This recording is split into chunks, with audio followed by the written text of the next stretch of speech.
Coco is a little girl who lives in a world with magic and witches. But unlike in the 1800s, witches are now praised for the miracles they can do. That's why Coco wants to be a witch when she grows up. One day, while Coco is hanging up laundry to dry, she sees a Pegasus carriage flying through the air and landing near her house.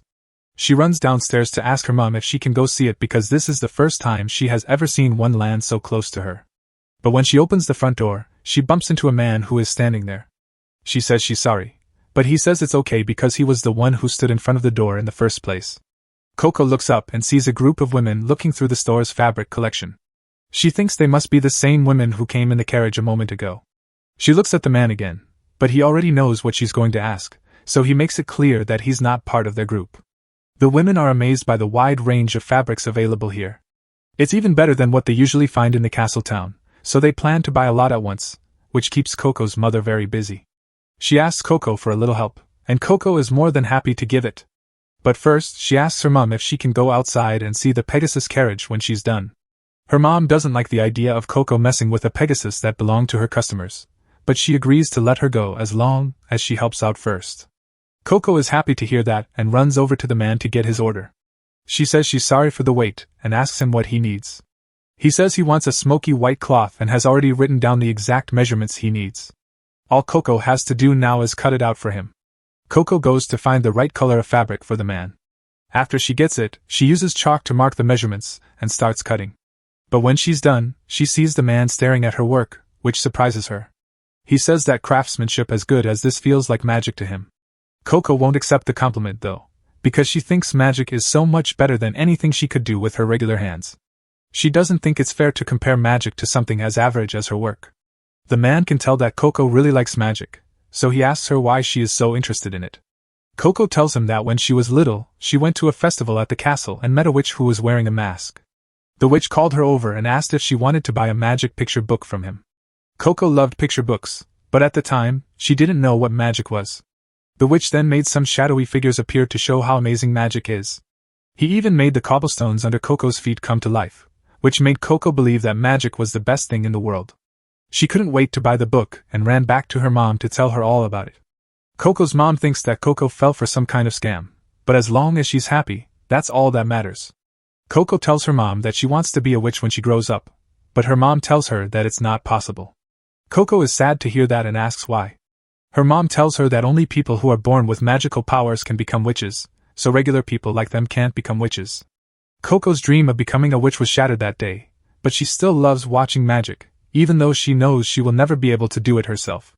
The man is curious, so he asks Coco if she can tell him more about the witch she met. But just then, they all hear a loud crash coming from the direction of the Pegasus carriage, and Coco is scared that something bad might have happened to it. She runs outside to see for herself, and sure enough, the Pegasus carriage has been turned over in some way, and these two are to blame. Coco's friends saw the carriage outside and went to look at it. While they were doing so, one of the boys accidentally hit his head on the bottom of the carriage, breaking the magic disc that made it fly in the first place. Coco's mom grabs the boys and makes them say sorry to the ladies for what happened. The ladies are still upset though, because they can't get home without the carriage, which was a gift from their father. Coco's mom doesn't know what to do because she can't afford to buy a new one. But then, after looking at the carriage, the man says he thinks he can fix it. At first, the ladies don't believe him because this carriage was made by a witch with flying magic, so there's no way some random guy could fix it. But then the man says his name is Kifri and that he is a witch. The women are all very happy to learn that Kifri is a witch, especially Coco. They all thank him for his help, but Kifri does say that there is a small issue. He says he doesn't want to do the magic in public, so he asks if there's a private place he could go instead. Coco immediately offers him the workshop in the house. This could be her only chance to see a witch cast a spell in person, but that plan doesn't work out for her because as soon as Kifri gets to the workshop, he tells Coco to stand outside and watch and not let anyone in. That really messes up her plan to learn magic from Kifri because he clearly doesn't want anyone to see him, but rules like that only work on people who are willing to listen. Coco's friends might as well be deaf in that regard because they immediately try to sneak around the house and onto the roof to watch Kifri cast spells. Coco follows them and tries to get them to come down, but then she remembers that she wants to see the magic too, so she climbs up on the roof and asks the boys to move over. They then open the window, hoping to get a great view of the magical process, but Kifri is very careful and closes all the curtains before he starts. There's no way they can open them without him noticing, so they all give up and go back down. Coco is also about to leave, But she remembers that she left the roof hatch open when she was hanging up the laundry to dry, so she climbs up on the roof and goes into the house through the hatch. She then looks through a crack in the wall boards into the workshop and can now clearly see what Kifri is doing. She had always thought that spells were cast with words or actions, but from what she can see, Kifri is just drawing on the disc. That means that the stick she got with the magic book years ago wasn't a wand, it was a pen. And if all she needs to do to use magic is learn how to draw the spells, then maybe she can still become a witch. Finally, Kifri finishes drawing the spell, and Coco panics because if he goes outside and doesn't see her by the door, he will know she was watching him. Kifri does go to talk to Coco, but when he gets there, Coco has already come back. She's very dirty and out of breath from all the running she had to do. After that, Kifri puts the magic disc back in the carriage so that the noble ladies can leave and go home without any problems. Later, Kifri leaves too, and Coco and her mum wave goodbye as he walks away. Coco's mum is really relieved because she thought Coco would say she wanted to leave with Kifri, and she wouldn't know what to do with herself if Coco left her behind. Coco hugs her mom and tells her not to worry because she would never leave her. Her mom is very happy to hear this, so she suggests they go back inside and start dinner. Coco and her mom have a nice meal together, and then Coco goes to bed after washing up. But she doesn't really plan to sleep tonight. She puts her candle on her nightstand and takes out the wand that came with her magic book. She knows it's a pen now, and she sees that one end has a cap and the other end has an orb that holds the pen's ink. Coco also thinks that all the pictures and diagrams in the book are the ones she needs to cast spells, so she decides to practice copying some of them down on a piece of paper. She spends a few minutes looking at the different parts of the first spell before carefully tracing it onto a different piece of paper. She makes sure that all of her lines are straight. She finally finishes the first drawing and waits a moment to see if anything happens. Nope, it's still just a piece of paper. Coco doesn't know what she did wrong because she thinks it looks close enough to the picture in the book. But she may be good at drawing straight lines, she is clearly not good at drawing circles because that circle isn't connected at all. Just as she is about to give up, a drop of ink falls from the pen and connects the lines of the circle. As soon as the circle is done, the page lights up right in front of Coco's eyes, filling the room with bright and colorful fireworks. This is a big step forward for Coco because the fact that she was able to draw a spell means she could become a witch. But she can't tell anyone about what she found out because Kifri seemed to really not want anyone to see him cast his spell. If he finds out that she saw him, he might be angry. Coco decides to keep practicing with more magic circles for now. Kifri is camping in the woods with a fire spell to keep warm. He can't help but remember what Coco said about a random witch selling her a picture book. A moment later he sits up in shock because he finally understands what that picture book was. A few hours have passed since Coco got back to her room. She has just found the fire spell, but having a fire inside is very dangerous, so she rushes to put it out before something bad happens. Coco is finally starting to get how the magic circles work after doing a few tests. The effect will be stronger the bigger the circle is, and it will last longer if the circle is drawn perfectly. That being said, it's hard for her to keep the drawing neat while making it bigger, especially with the more complicated ones. She'll probably need a lot of practice before she gets as good as Kifri. At that moment, Coco has the brilliant idea to trace the magic circle right from the book to make it easier to draw.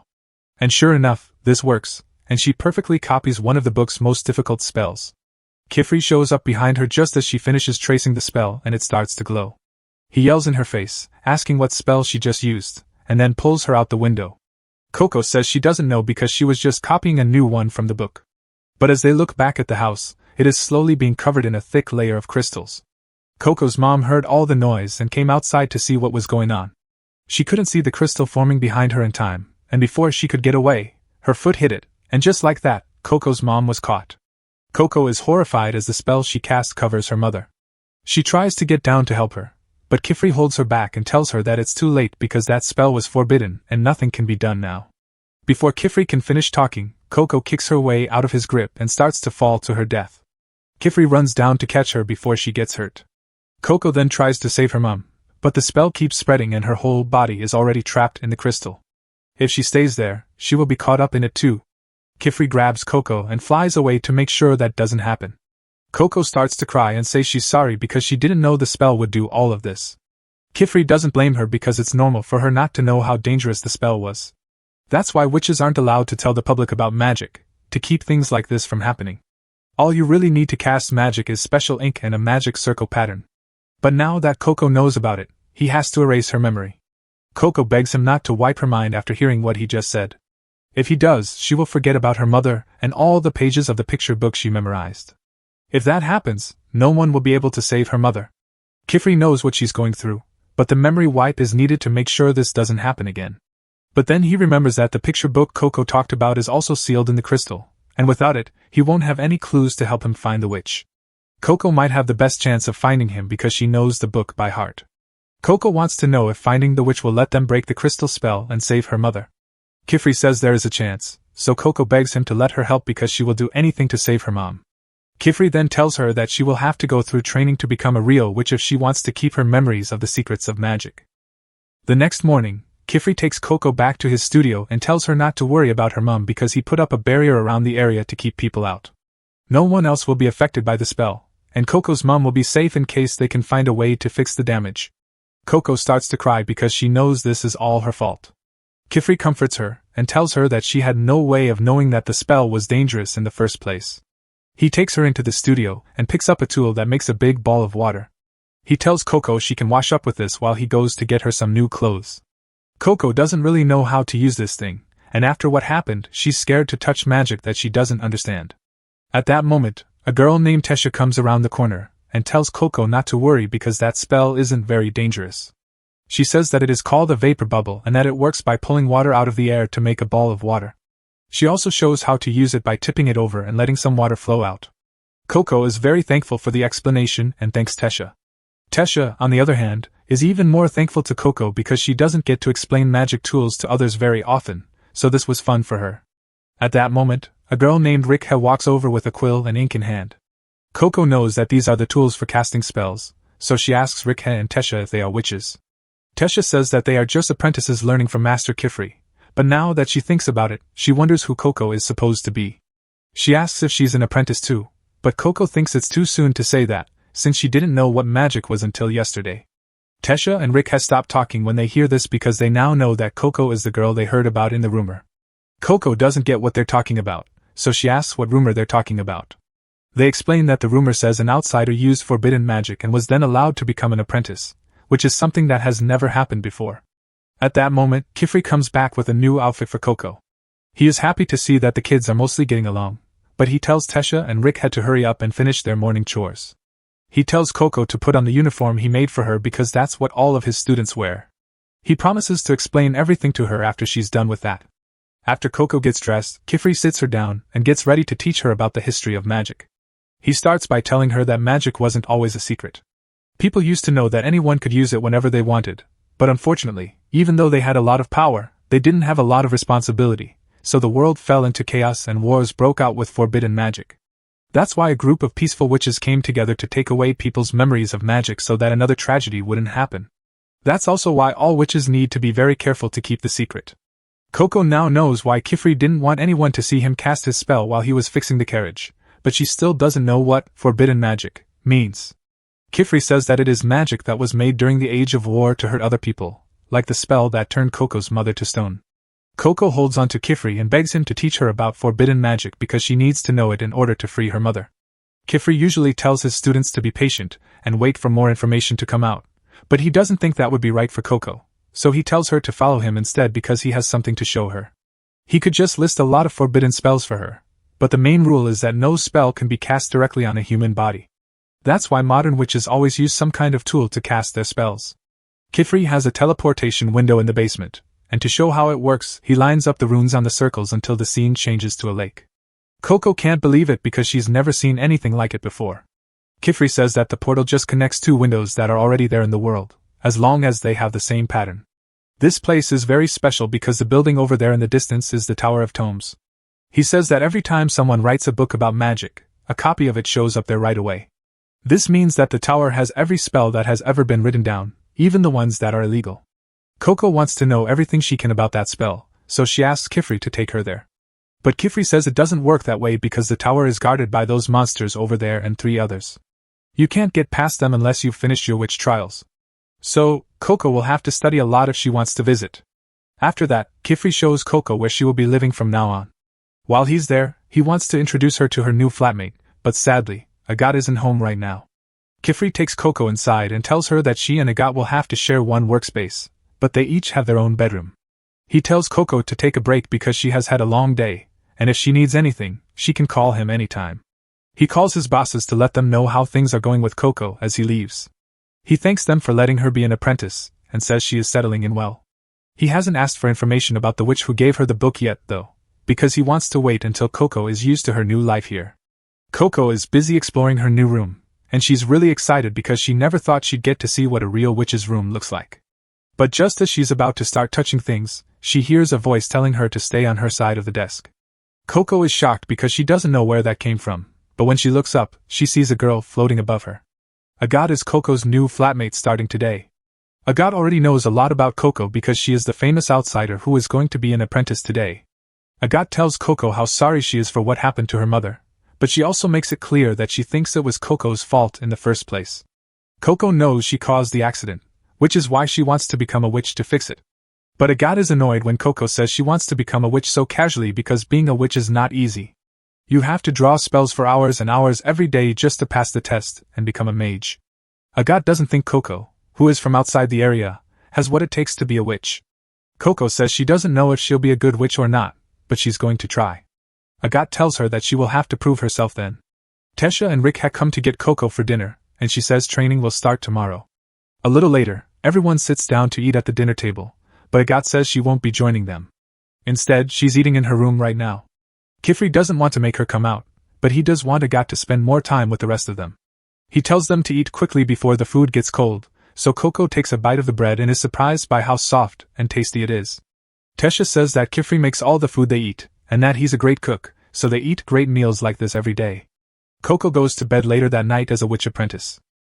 This is a dream come true for her, but she can't be happy about it because she lost her mother. Coco wakes up very early the next day to start studying for the trials, but that's going to be hard since she doesn't even know what the trials are yet. Kifri shows up behind Coco and tells her that she can't learn everything about magic by reading a book. Instead, she should learn by doing things in the real world. And that's why he gave her the basic spellcasting kit that every young witch needs. Coco is a little scared to try using magic again because she's afraid something will go wrong like it did last time. But she needs to get over it because she can't save her mother unless she learns how to use magic. So she asks Kifri to start teaching her because she's ready to learn. After 5 textbooks, Coco is officially done with learning. She's trying to get through it, but she didn't know that studying magic would be this boring. Kifri thinks they should take a short break for now, so he asks Coco to summarize everything he has taught her up to this point. Coco agrees, so she starts by saying that a spell has 3 parts: the sigil in the middle, which tells you what kind of spell it is, the signs, which tell you which way and how strong the spell is, and the outer circle, which turns on the spell. Coco had also memorized a lot of complicated rules and exceptions, but now that she knows the basics, it's time for her to practice casting spells. Kifri stands behind her the whole time, cheering her on, but when Coco is done, she's too embarrassed to show him, so she tries to throw it away. Kifri stops her and takes the page out of her hand to look at it.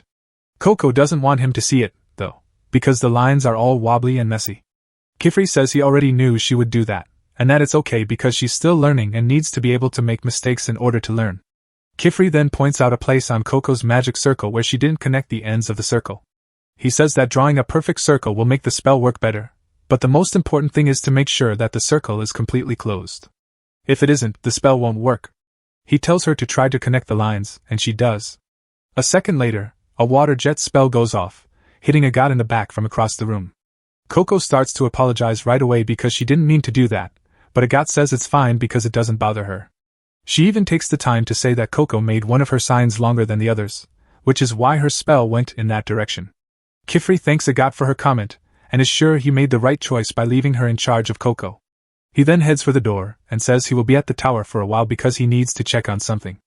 Agathe tells Coco that it's time for her to prove herself now that he's gone. She won't give Coco any breaks like Kifri did. Kifri has just gotten to the Tower of Tomes, so he goes down to the first lair. But as soon as he lands, someone behind him pulls him down. It turns out to be Elira, one of his old friends, playing a prank on him. Kifri is happy to see her again after a long time. She says she heard all about his new little apprentice. She asks if he thinks she will be able to lead them to the brimmed caps, since it has been over 4 years since anyone has used forbidden magic. Kifri says that wasn't the only reason he chose Coco as an apprentice. In fact, Coco isn't even officially his apprentice yet because she hasn't finished her first test. The tests are held at the Dada range, and this time of year, the elevation there is at its highest point. Kifri says that this would be way too dangerous for a new apprentice because she could get herself killed. Meanwhile, Agathe has just set up the portal in the Atelier so that Coco can practice on the Dada range. Coco is a little hesitant because this doesn't seem like the right thing to do while Kifri is away, but Agat tells her to stop being a baby. If she wants to be an apprentice, she will have to take this test eventually, and Agat did it when she was only 10 years old. The first test is called Consent of the Crown. Coco will be given 3 things to use to get to the top of the range and pick one of the flowers there all by herself.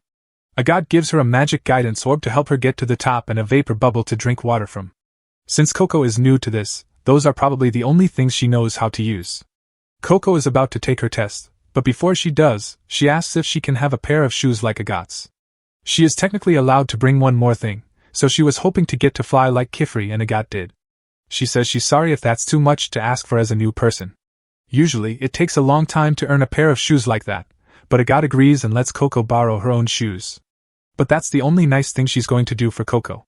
She pushes her through the portal, and just before it closes, she tells Coco that if she fails this test, she will be automatically disqualified as an apprentice and have to leave the atelier for good. Coco is scared because she is alone in a strange forest, but she knows she has to do her best to pass this test, so she gets up and gets ready to go through it. It looks like the guidance orb works by showing her where to go, so Coco starts to follow it, but it's hard to walk through a forest alone. She finally makes it out into the plains, but what she sees shocks her. Big pieces of land are floating in the air, and the guidance orb is pointing up into the sky. She sits down on one of the logs and thinks about what to do next. She didn't know that her destination would be floating hundreds of meters in the air, and she doesn't know how to get up there. But then she remembers that she borrowed a god's flying shoes, which are perfect for this situation. She jumps up and gets ready to leave, but then she remembers that she doesn't know how to use the shoes. She stops again to look at the shoes, and from what she can see, each one has half of a casting seal on it. She thinks that if she joins them, the seal will work. She decides to put her theory to the test, and as soon as she puts her feet together, she leaves the ground and floats in the air. She is so happy that she finally learned how to fly, but she doesn't know how to use the shoes, so she decides to take a break. But all that excitement makes her lose focus, and a few seconds later, she falls and crashes into some bushes nearby. In the Great Hall, Kifri has just asked for a few things. While he waits for his request to be processed, Elira tells him that he wouldn't have to ask for things every time if he just lived there like she and the others do. It has everything a mage could ever want, but Kifri hates the Great Hall so much that he won't stay here any longer than he has to, no matter what she says. Elira agrees to drop the subject. Since he's going home, she tells him to keep an eye on his apprentices because kids that age can get into all kinds of trouble if they're left alone. In the meantime, Coco is still trying to learn how to fly. So far, she's gotten the hang of floating slowly off the ground, so she decides to go a little higher. But when she tries to land on one of the floating rocks, she loses her balance and falls. Coco is freaking out because a fall from this height would definitely kill her. She tries to steady herself, but just before she falls to her death, she grabs onto a hanging vine to save herself. When she sees this white worm thing crawling over her face, she freaks out and falls into the water below. When Coco gets to dry land, she tries to clean Agat's shoes because they are covered in mud, but she sees that one of the flight spells on the soul is missing, which means she must have accidentally wiped it off, and now she's starting to panic. She remembers that she still has her quill and ink, so she can just draw the spells back on the shoes. But when she looks in her bag, she's horrified to find that her ink is ruined too, so now she has no other choice. Tesha goes back to the studio and asks Agat if she has seen Coco anywhere. It's almost dinner time. Agat casually tells her that Coco is at the to finish her test, and Tesha is shocked to hear this because Coco just got here yesterday and isn't ready for that kind of test. Agat, on the other hand, reminds her that the others had to take that test before they could join the atelier. She doesn't think it's fair that Coco gets to train with her without working as hard as she did, especially since she's not a part of the group. Tesha still doesn't think it's fair to put Coco's life in danger just because she's mad at her, but Agat says it's not a big deal. The data planes are at their best right now, so even with the flying shoes she borrowed, Coco will never be able to reach the top. She thinks Coco will give up soon when she realizes it's impossible and go back to the atelier, but she really underestimated how determined Coco can be. Right now, she's sailing across the water in a boat she found, and she looks like she has a plan. Tesha is very worried about Coco, but Rickhead doesn't seem too upset about what happened. It's not that she doesn't care about Coco, it's just that there's nothing they can do until Kifri gets back. Coco is still out in the boat, trying to get back up on one of the floating rocks, but no matter how hard she tries, she can't get there. She also tried to draw the flight seals back onto the shoes with what was left of the ink, but that didn't work because the shoes were wet and the ink kept smudging off. At that moment, Coco thinks about drawing the spells directly on her feet, but just as she is about to try, she remembers that Kifri said it is against the rules to draw spells on a person. She doesn't know what will happen if she tries, so she decides not to do it. She does, however, have no idea how she's going to reach her goal, which makes her think that Agat was right when he said she wasn't good enough to be a witch. Coco could never hope to compete with them because they have all been drawing spells since they were little kids and she has never had any training like that. Just as Coco is about to do something, she remembers how her mother used to teach her how to measure fabric with chalk. She never thought much of it, but Kifri complimented her on her skills back then, so she might still be able to make this work. She goes into the woods to look for rocks. After tying a piece of cloth around one, she dips the end in some of the magic ink. Then she takes her cape and starts drawing on it with the same care she would use to measure fabric. After drawing all night, Coco finally makes a sigil that should work, even though it's not the best. Just as she's about to try it out, the white worm thing from yesterday wakes up. It has gotten really close to Coco after spending the night with her, so she decides to take it with her. All she has to do now is finish the casting ring. As soon as she does, a strong wind starts to blow through the sails, but it doesn't have the effect Coco wanted. Instead of going up, the boat starts to glide over the water at high speeds. The boat is going so fast that the hull cracks, leaving Coco hanging on for dear life from the sail. Luckily, she is able to steady herself, and even though she didn't plan it, she is technically flying, so a win is a win. Now, all she has to do is get to the top. To do this, she tilts the glider up to gain height, and when she sees the flowers, she reaches out to grab one. She has to try a few times because she keeps missing the mark and almost crashes a few times, but she finally gets it right. Meanwhile, back at the Atelier, Kifri has just gotten back and is horrified to learn that Coco was sent to Darda for the test even though she isn't ready. Once the test starts, people aren't allowed to interfere. But Coco shouldn't have taken the test so soon because she hasn't been around magic her whole life like other apprentice witches. He opens the portal and gets ready to go save her, but at that moment, Coco is already on her way back with the flower. Everyone is shocked that Coco is okay and passed the test, especially Agat, who thought she would fail miserably. Coco walks right up to Agat and shows her the flower. Agat still thinks that Coco is just trying to help her learn faster. But when Coco does so well after only one day of knowing about magic, especially since Agat set her up to fail on purpose, Agat feels like a huge loser and walks away without saying anything.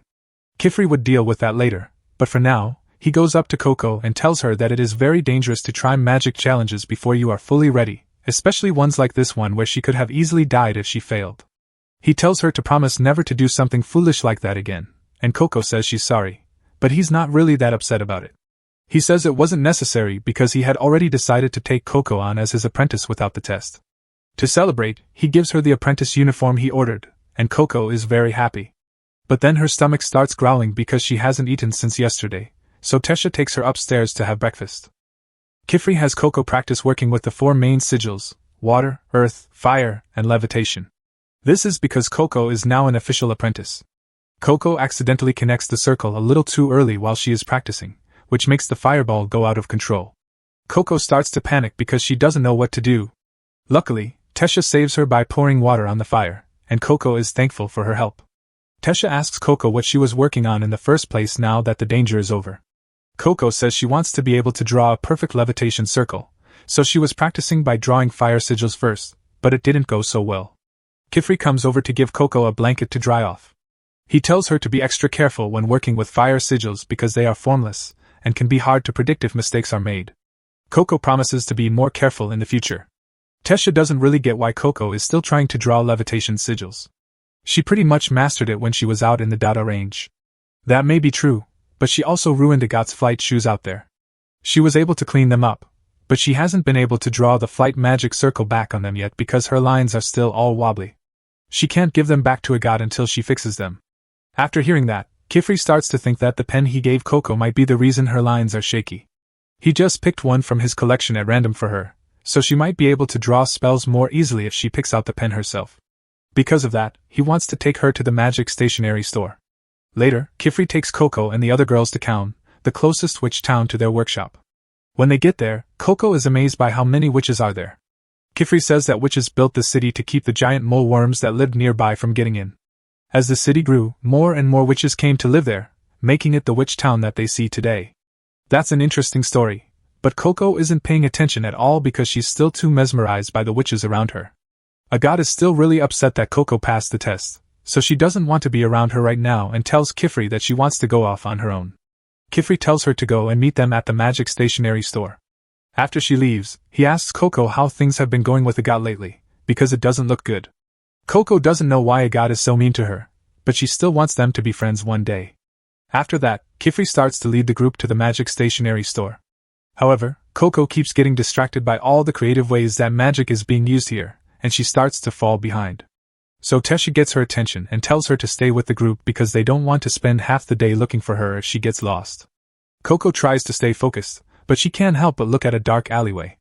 It reminds her of the alley where she got that magic picture book, but just then, Tesha calls out to her again and tells her to hurry up so they don't get lost. When they finally get to the stationery store, Coco is amazed to see a huge tree growing in the middle of the store. She has never seen anything like it before. The shop owner is surprised by Coco's reaction because he has never seen an apprentice be so amazed by something as simple as silverwood. However, Kifri tells him that he needs to give Coco a break because she is still new to all of this. The man realizes that Coco is the girl from the rumors. She just became an apprentice even though she's not from the area, so it makes sense that she doesn't know about silverwood. Coco doesn't know who this man is or what to call him, so she doesn't know what to say. Tesha tells her that his name is Nalnoa and that he owns this store. Nalnoa then says that he and his grandson made all of the things that are sold in this store. He can even get ink at different levels of concentration if he needs to. Coco is still very confused because she didn't even know the ink needed to be taken out in the first place. Nalnoa offers to show her how to do it. Coco eagerly follows Nalnoa up the stairs, but on the way up, she sees Nalnoa's grandson, Tarda, carving a pen. She is amazed at how focused he looks while he works, but she quickly shakes it off and keeps going up the stairs. Nalnoa goes to the top floor and takes a dying branch from the silverwood tree. She puts it in a beaker to start the extraction process. After a short time, the water turns jet black. Nalnoa says that silverwood is usually a pure silver color when it's healthy and alive, but it quickly turns black when it dies. In this state, it is poisonous to both people and the tree itself. But when you boil dead branches like these, they give off a liquid called crude. If you take out the extra water from the liquid, you get a nice, concentrated beaker full of conjuring ink. Kifri then tells Coco that conjuring ink and regular ink are not the same thing. The soot that comes from burning wood is what makes regular ink. Conjuring ink, on the other hand, is much stronger because it comes from the silverwood tree's crude, which is like its lifeblood. Because of this, the silverwood tree species is very important to all witches because they use it to make wands and ink. Coco gets excited when Nalnoa talks about wands, and Nalnoa asks if that's why they came here today.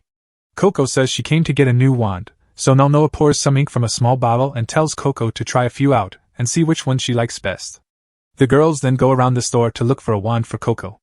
But just as she's about to start looking, she sees the masked witch who sold her the magic picture book standing outside the window. As soon as she sees who he is, the witch runs away.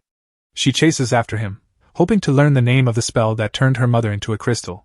The other girls try to stop Coco from running away, but it's too late for that. They don't have time to go get Kifri because if Coco gets too far into the city on her own, they might not be able to find her. Agat is out shopping in the city when Coco runs into her by accident, but she doesn't stop and keeps chasing the masked witch. A little while later, the other girls show up and tell Agat that they need to go after Coco right away. Tesha pulls Agat along, and even though Agat doesn't know what's going on, she decides to go along with it.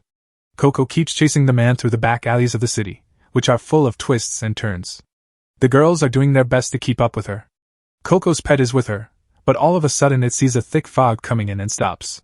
The girls keep going, and the next thing you know, they're all gone. Agat finally catches up to Coco and grabs her arm.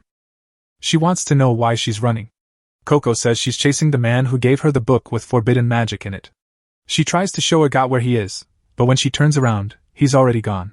Agat thinks this has all been a huge waste of time, but when they turn to leave, Rickhen notices that this place looks very different from the usual city streets.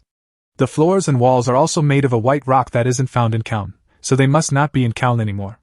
Tesha doesn't get how that could be possible because she's sure they didn't go through a teleportation gate to get here, and there's no way they could have been teleported out of the city right away. Tesha thinks this must just be a part of the city they've never seen before, so she says she's going to fly up to get a bird's eye view and figure out where they are.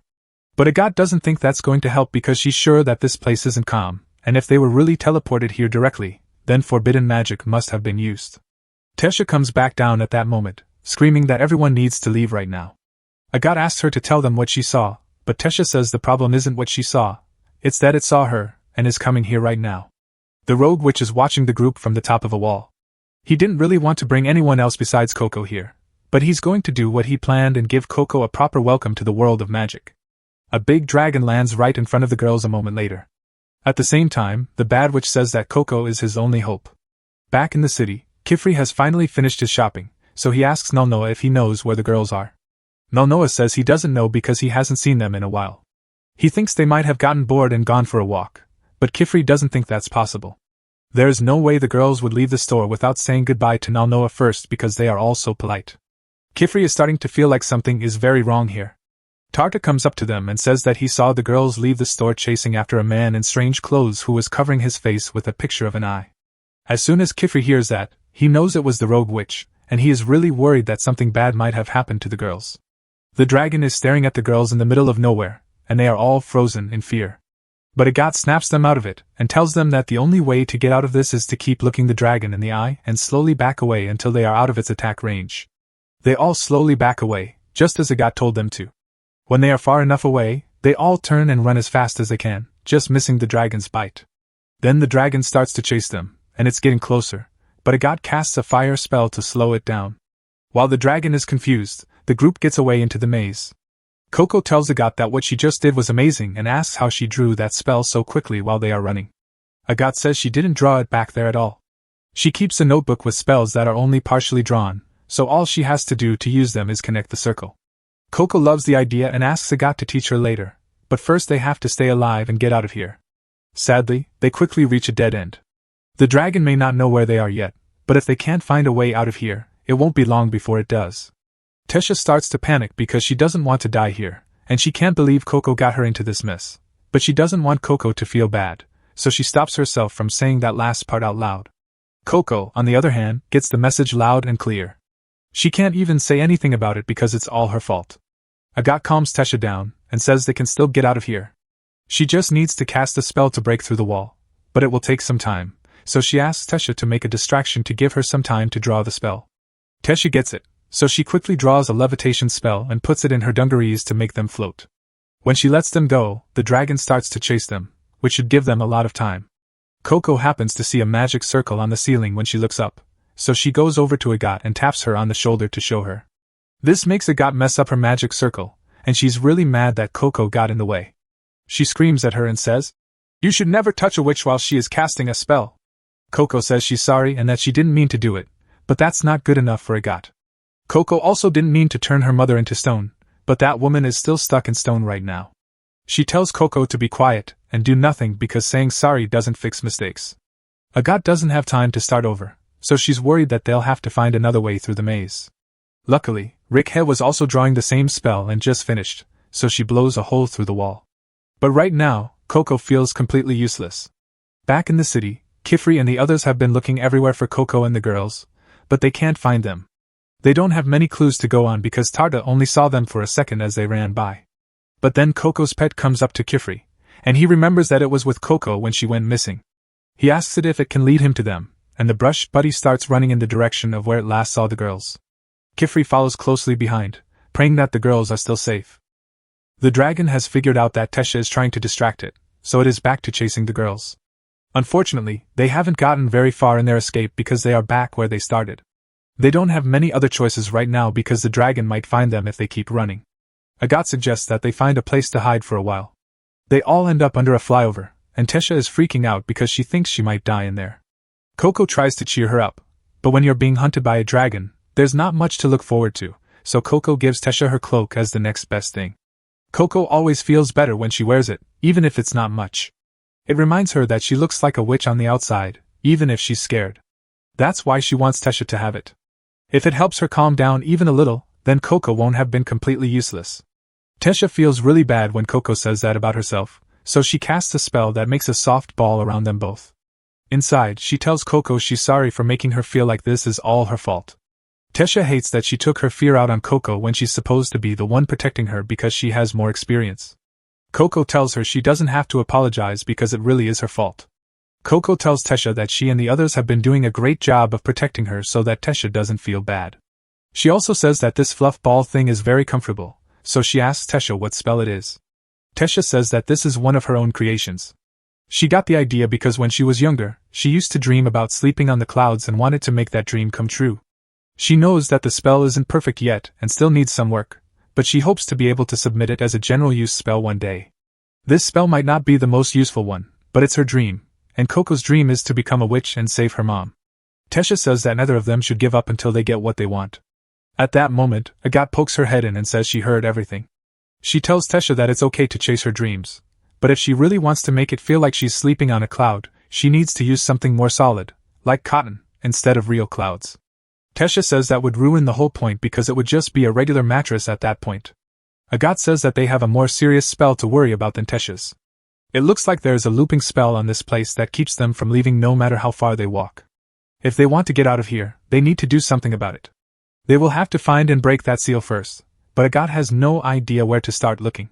Coco then says that she saw a magic seal on the roof a while ago. After everyone else looks, they all agree that this must be the seal that is keeping them trapped in here.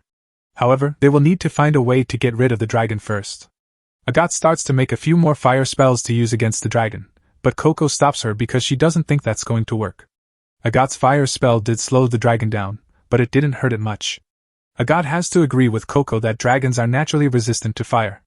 Then she asks Coco if she has any ideas for a spell they could use to beat it instead. Coco thinks fighting the dragon would be too dangerous, so she has a different plan. She draws a picture on the wall to show them her plan.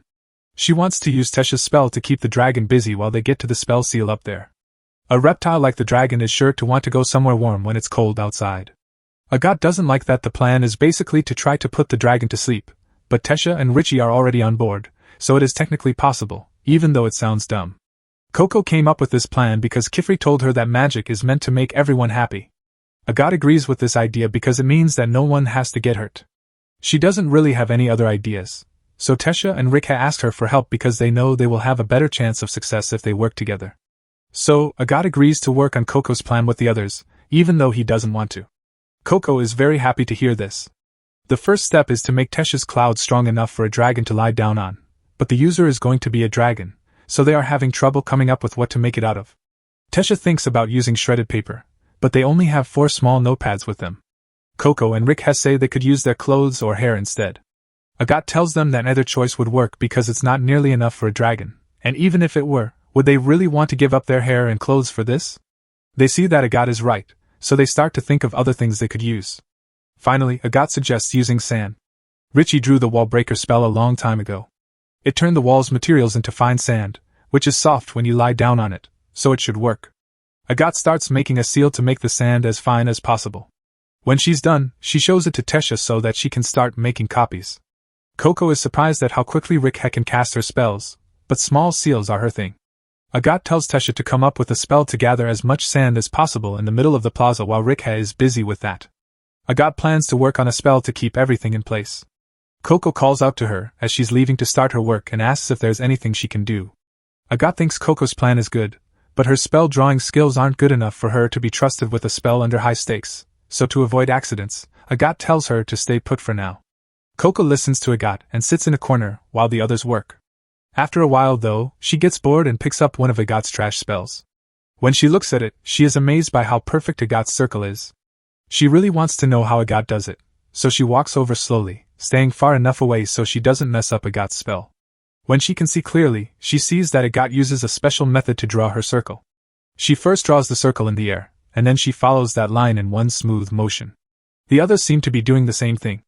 Coco had never really thought about how she drew her circles before, so she wants to try it out and takes out her pen to practice. This might not be the best idea though, since she has already messed up so many times. Luckily, nothing goes wrong, but later in the night, none of the other people have been able to think of any good spell ideas for how to make a cushion out of the sand. A compression spell would make the sand too hard at this size, but an air seal like the one Tesha used wouldn't be strong enough to hold the dragon's weight, so they are all at a loss. At that moment, they see a light coming from that direction, and that's when they realize that Coco has just made a fireball. Agathe is a bit confused and asks Coco why she's casting a fireball right now. But Tesha and Rikha are both amazed because this is the first time one of Coco's fireball spells has stayed stable for so long. They rush over to congratulate her and ask how she did it. Coco says she saw how everyone else was drawing their circles and decided to practice her own. It took her a lot of tries before she got it right. Agathe isn't very impressed because anyone can learn how to draw a spell with enough practice. However, the word repetition gives her an idea. If they can't use just one spell to stabilize the sand pillow, maybe they can use a series of spells to do it. They spend the next few hours coordinating the spells they will use in the plan of attack, and once it's time to move, they split up into teams.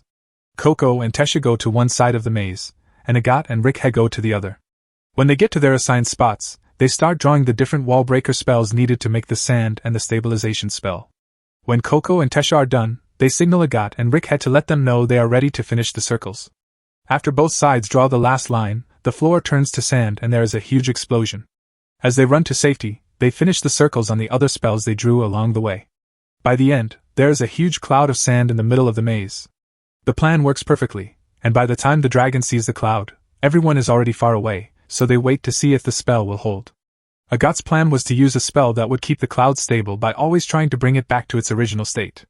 The restoration spell will stop the change and keep the cloud's shape, even if the dragon's weight is meant to move the sand. So, the dragon bed was done, and as soon as the dragon lays down on it, it goes to sleep. They just have to sneak past the dragon and get to the casting seal before it wakes up. They finally get to the seal, but they don't know what this spell does because they've never seen anything like it before. That being said, it's definitely what's keeping them in here, so they should be able to get out once they break it. Meanwhile, in Kaun, Kifri gets to the alley where Coco and the others disappeared, but he can't find any signs of them. At that moment, Tarda catches up to him too. He is a little confused because he could have sworn that this alleyway used to have a pavement, but now it is just dirt. Kifri goes right away to check the broken pavement stones nearby after hearing him say that. Sure enough, there are casting seals on them, but as he lifts one up, it suddenly activates and pushes him and Tarda back. Tesha broke the circle on the other side, which is why the spell worked. Now the spatial seal that holds this place together is breaking down and sucking everything out. On the bright side, there is now a way out to the outside world, so they should be able to get away. But all the noise also woke up the dragon, and it is not happy. It hits the tower with its tail, knocking Agathe off.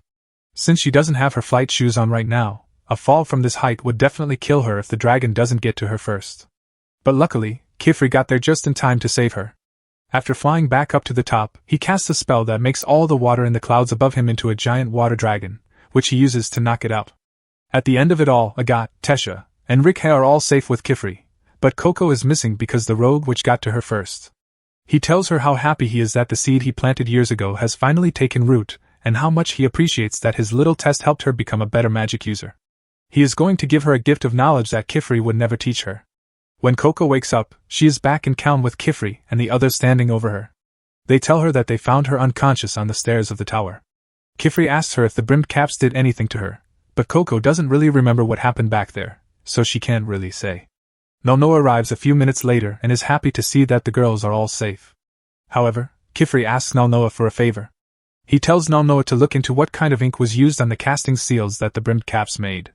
Nalnoa says he will figure it out, but then Kifri adds another condition and tells him not to tell the knights. Nalnoa is surprised by this because it is the job of witches to report all instances of forbidden magic. However, Kifri gives him a cold look and tells him to keep this a secret.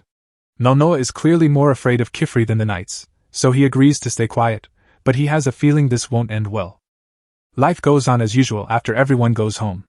Coco keeps practicing her spells, but Agathe is very annoyed by how loud Coco is being.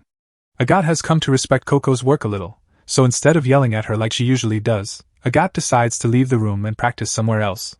She goes out into the plains and stands on a ledge with her eyes closed to practice drawing a light spell. She does manage to activate the spell, but she's not very happy with how it turned out because the light pillar is weak and wobbly. She still has a lot of work to do before she can draw spells as easily as Kifri does. Coco is getting really frustrated with her practice because all of her lines are coming out wobbly. This is because she never got to pick out a pen for herself in Kaun. She can draw straight lines with the pigment stone because she knows a lot about fabrics, but the stone is too big for small pieces of paper. She is also upset with herself for not being able to cast a single useful spell when they got caught in the trap, but she is determined to keep trying until she learns how to use the quill. She'd like to say that, but she's too tired right now. She's about to lie down for a quick nap, but then Kifri shows up and tells her that if she sleeps out here, she'll get sick. Coco is shocked because she didn't know he was there. She tells him she didn't mean to fall asleep, but she looks tired. She tells Kifri that she's worried she won't be able to finish the Tower of Tomes test at this rate because she hasn't been making any progress lately. Kifri can tell she's very upset, so he asks her to come with him for a little while to cheer her up. Kifri takes Coco to the kitchen and shows her a pot of stew he made that he has been meaning to use. He tells Coco to take a bite. Coco tastes the stew and loves it, But then Kifri tells her he made it 2 years ago, and Coco starts to get a little scared. He tells her that the stew is safe to eat because the pot has a new spell on it that keeps the stew the same as it was when it was made. He does need to redraw the spell from time to time to make sure it stays strong. He then pulls out a bunch of carapace yams and asks Coco if she'd like to try baking one since she just learned the fireball spell. Coco is more than happy to take on the challenge. She starts drawing while Kifri cooks dinner. After a while, Coco makes a perfect fireball spell, but when she tries to put the yam on it to cook, the yam falls right into the spell and puts the fire out. She doesn't get why it didn't work, so Kifri tells her that the yams are very heavy and need a spell to keep them floating over the flame. Coco decides to give it a shot, but after she makes the changes, she realizes that she went too far with the levitation because the yam is now too far away from the fire. She tries a few different things, one of which accidentally makes a pillar of fire that burns the yam to ash. Kifri tells her to keep trying until she gets it right. Coco finally makes the perfect fireball spell. After letting the yam cook for a while, she takes it out with tongs and tells Kifri that she is done with his homework. Kifri tells her she did a great job, and it looks like Coco's mood has improved just like he hoped it would. Kifri tells her a short story about what it was like for him when he was still learning how to do magic. He learned water magic first because he didn't know how to swim and hated getting wet. He wanted to find a way to use magic to avoid having to do his own laundry. He tells Coco that being lazy can be a good reason to work on a spell if you do it right. He tells her to try to find ways to use magic in her daily life to make things easier, and after making enough spells, she will start to get the hang of it. A few minutes later, Tesha and Rick have both come into the kitchen because they can smell that Kifri is cooking and they can't wait for lunch anymore. They ask if they can help. After a few minutes and some last-minute work on Coco's fire spell, the food is finally ready. Coco suggests that they eat outside today because the weather is so nice. Kifri likes this idea because he hasn't had a picnic in a while, so he goes to get the other things they need. Coco then calls Agathe to see if she wants to join them for a picnic. Agathe says she was going to work while she ate, so she won't be able to go with them. She also says that the weather outside is really bad right now. Coco and the others didn't know it was raining, and they're sad that their picnic plans fell through. But Kifri doesn't get why they're so upset because they can use magic to fix this exact problem. After seeing this, the girls get excited again because the picnic is back on. They all leave together under Kifri's umbrella spell. Once they find a good place to lie down, they all start eating. They're all having a great time, but Coco thinks it would be even better if Agathe could join them, so she decides to call Agathe and ask him to come outside after the rain stops. When she finally gets back to the studio, though, a strange man answers the door instead of Agathe, and he looks like he's in a bad mood. Coco is scared and surprised, but luckily Kifri is right behind her, so she runs up to him. Kifri seems to know the man and says she's sorry she wasn't home to meet Aurejo. When Aurejo asks who Coco is, she says she's Kifri's apprentice, but Aurejo doesn't seem happy to hear that. He wants to know why Kifri would take on an apprentice while he was away, but Kifri says he has a good reason for everything. He tells Aurejo that Coco's case is rather special because she was a victim of forbidden magic, but the second Aurejo hears that, he cuts Kifri off and grabs Coco before walking away. When Kifri asks him what he's doing, Aurejo says he doesn't want anything to do with the brim caps. Instead, he's going to give Coco to the knights so they can deal with it. But Kifri won't let that happen, so he stops talking right away, casts a water spell that blocks Aurejo's path, and tells him to let Coco go because he doesn't want the knights to hear about any of this. He's willing to do whatever it takes to stop him. Aurejo doesn't take that threat lightly because he knows what Kifri can do, so he stops, and Kifri says they should talk about it inside. Kifri tells everyone what happened before he took Coco on as his apprentice. Since this is Coco's first time meeting him, he also tells her that Aurejo is the Atelier's watchful eye. In short, he's an inspector who goes to rural ateliers to make sure that everyone is following the rules of the Magic Society. Right now, Kifri is breaking one of the most important rules. Kifri says that if he had erased Coco's memories like he was supposed to, he would have lost all leads on the brimmed caps and what they were doing. But Aurejo reminds Kifri that it's not their job to look into the brimmed caps in the first place. The Knights Morales are supposed to do that, and Aurejo strongly thinks that Kifri should just let them do it, but Kifri won't back down. Coco is very confused right now because she doesn't know what the Knights Morales are. Kifri decides to give her a quick overview. The Knights Morales are the people who decide what spells are acceptable for witches to cast.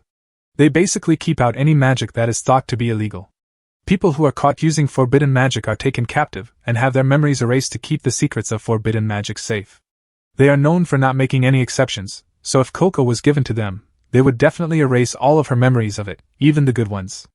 Coco is scared, but Kifri tells her not to be. He knows she's a good girl, and if the Great Hall wants to erase her memories, they will have to erase his memories too. Alrejo gives in and tells Kifri that he can do whatever he wants for now, but he warns him that if anything goes wrong because of his choice, he will tell on him right away. Kifri tells the girls to wash up and get ready for bed now that everything is settled. Coco looks for her brush buddy to take him to bed after her bath, but when she does, she sees her pet run right into Alrejo's room, which scares her. She needs to get the brush buddy back, so she nervously walks up to the door and is about to knock. But then she sees a sign that says anyone who knocks will be cursed. Since Alrejo is a witch too, she takes that warning very seriously and decides to go in without knocking. She walks into the room and tries to be quiet while looking for brush buddy, but she sneezes by mistake, which makes Alrejo aware of her presence. Coco is frantically trying to apologize for coming into his room without permission, but Alrejo seems more annoyed than angry. He can tell what she was thinking when she walked in, so he tells her that the sign on the door isn't a real curse. He just wanted to keep people out of his room. He also just found the brush buddy, so he gives it back to Coco. Since Coco is still wet from her bath, Alrejo uses one of his magic rings to dry her off. Coco is surprised because she didn't know you could make rings like that. Alrejo has a lot of them with different spells on them, and he doesn't want her to catch a cold while he's watching her. He tells her to go because he wants to sleep again, but just then, Coco squeals with joy and bends down because the tiles here have glow magic in them. She tells Alrejo that this was the first spell she ever saw and that it was what made her love magic in the first place. It just so happens that Alrejo made the glow stone path. By putting one stone on top of another and stepping on it, the ring and sigil touch and activate the spell. He tells her it's not that great because anyone could do it, but Coco loves this spell the most because it was her first time with magic. Even though she couldn't use magic at the time, it still let her dream, so she is very thankful to Alrejo. Alrejo didn't think his glowstone spell could have such a big effect on someone. Seeing Coco so happy is really starting to pull at Alrejo's heartstrings, but he still thinks Coco is going to get into trouble, so he kicks her out of his room and tells her to go to bed. The next day, it is still raining, and Agathe is having trouble concentrating because of all the noise. However, she has still made some good progress with her blind spell drawing since then. At this rate, she is sure she will be able to pass her next test soon, and then she will be able to go on missions outside. At that moment, she hears a loud bang on the front door. She goes to see what's going on, and finds a scared man begging Kifri for help. He says that his son got stuck in a flood near the bridge, and that it's too dangerous for anyone else to get near him without getting swept away. Kifri agrees to help and tells the man that he will do it right away. He is about to tell the girls to stay here because it is too dangerous for them, but Agathe says she wants to go with him and promises to be helpful. Kifri tries to tell Agathe that it's not that simple because there are going to be lots of other people there who aren't witches, and she hasn't even taken the test to make sure she knows how to do spells in front of them without giving away magic secrets. But Agathe cuts him off and says she's been practicing on her own for ages, and it's his job as a mentor to find opportunities for her to get experience. Kifri knows that, though he still thinks it's a bit soon for him to take Agathe on a mission with him. Alrejo cuts in though, and tells Kifri that he's going to go ahead and follow the guy to the scene of the accident so he can set up a gate. He says he wants to bring Agathe along as his helper. This makes her really excited, and she runs off to go grab her hat and coat. Kifri is about to object, but then the other girls chime in saying that they want to go too, and Alrejo tells him that he needs to stop worrying so much, because there are things that the girls will never learn unless they get some real-life experience. Kifri knows this, but he's worried about them, especially Agathe, because she dwells more on the frustrations of the things she can't do rather than the things she can, and if she's not careful, her hurry to grow up might lead her to take the wrong step someday. Sometime later, Alrejo and Agathe go out on horseback to follow the man to the crash site. As they are on the way, Alrejo tells Agathe to be careful not to drop his things since the ground around here is quite unstable. They finally reach the location of the fallen bridge, and things are as bad as the man had said because the carriage is about to be carried off. The people are happy to see that the witches have finally arrived. Alrejo sets up his gate and checks out the situation. He gives Agathe some magic rings from his drying spell and sends her to help the people dry off. Agathe is a bit disappointed and asks if that's all he wants her to do because she was expecting more, but Alrejo reminds her that even the small tasks are important and that right now there isn't much for her to do here. There'll be plenty of better opportunities for her to apply herself in the future, but for now this is the best way for her to make herself useful.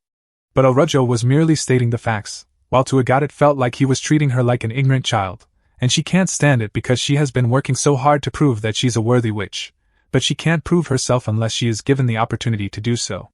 Once Alrejo finishes setting up the gate, Kifri and the others can come through.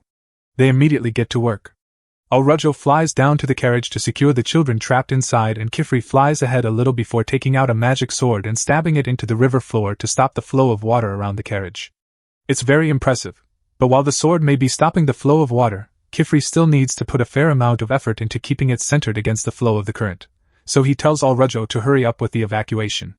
Alrujo gets the first pair of kids out without a hitch, so he goes back for the last one, and after getting him out, Kifri can finally draw the sword and slash the raging river, creating a wave break that slows the current down to relatively safe speeds. Thankfully everyone is okay, and the man who called for help is very relieved to see his son is okay. Custis apologizes for all the trouble he caused. He was just trying to protect Dagda's products.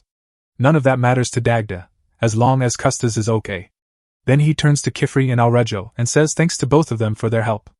Kifri says it was no problem at all. He also mentions that his apprentices had brought some medicine with them, so if anyone here is wounded they'll be able to treat them, but then turns back to see that all the girls are over by the trees, staring in awe at Kifri's magic sword. Kifri explains it is called Rain Cleaver, and it has dozens of small water spells inscribed on its blade so it could easily split a small lake in two. Coco asks what it is. The girls think it's cool, and Tesha asks Kifri if she can hold it for a bit. He turns her down, and says this thing is way too dangerous for kids to hold, not until they've been trained up properly at least.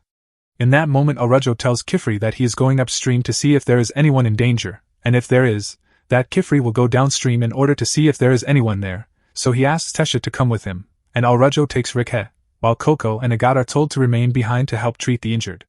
Coco is more than happy to do it, but Agat doesn't look too happy to be left alone with Coco. Coco can see that Agat is upset with her for some reason, and she figures it's because she still hasn't fixed and returned her flight shoes, so she makes a mental note to do so as soon as she can. The people have been busy trying to recover whatever cargo didn't get swept away in the flood, and Custis just made the absolutely idiotic move to climb into a gap created by the water in the cliffside to go retrieve a box he spotted down there, completely forgetting the fact that there's only a gap because the water eroded the cliffside, and that means it is incredibly unstable right now. But before Dagda could talk Custis into getting back up there, the inevitable happened and the cliff crumbled, dragging tons of debris right on top of Custis. What just happened has destroyed Dagda, who desperately tries to go down there to try to save Custis, but Agat stops him, because it's too dangerous. At that moment, Agat sees Coco's hat at the bottom of the ditch, and for a second she worries that Coco may have been buried alive in the landslip, but fortunately she managed to make it out onto the edge of the water.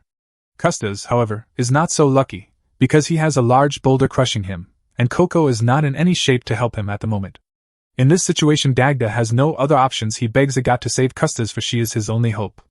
Agat considers the situation for a moment, and finds this as the ideal excuse to do something important for once. Kifri and Alrujo are both out at the moment, and she doesn't have her flight shoes on, so there is no way for her to go summon them.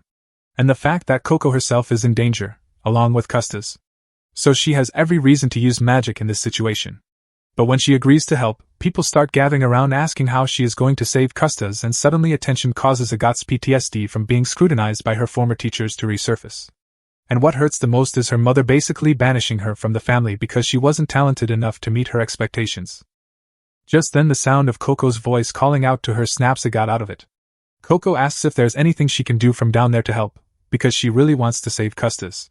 Coco's real concern for Custis makes Agat think of Alrujo's advice about not being too impatient. She has been looking at this as just an opportunity to prove herself, but this is a life or death situation, and her main concern should be to see the survival of Custis. She calls out to Coco and asks her for a full rundown of her current situation, and Coco explains that she's not injured and the current down here isn't life-threatening, so she's not in any immediate danger of getting swept away. She can't pull herself up because of the mud, so she is stuck here.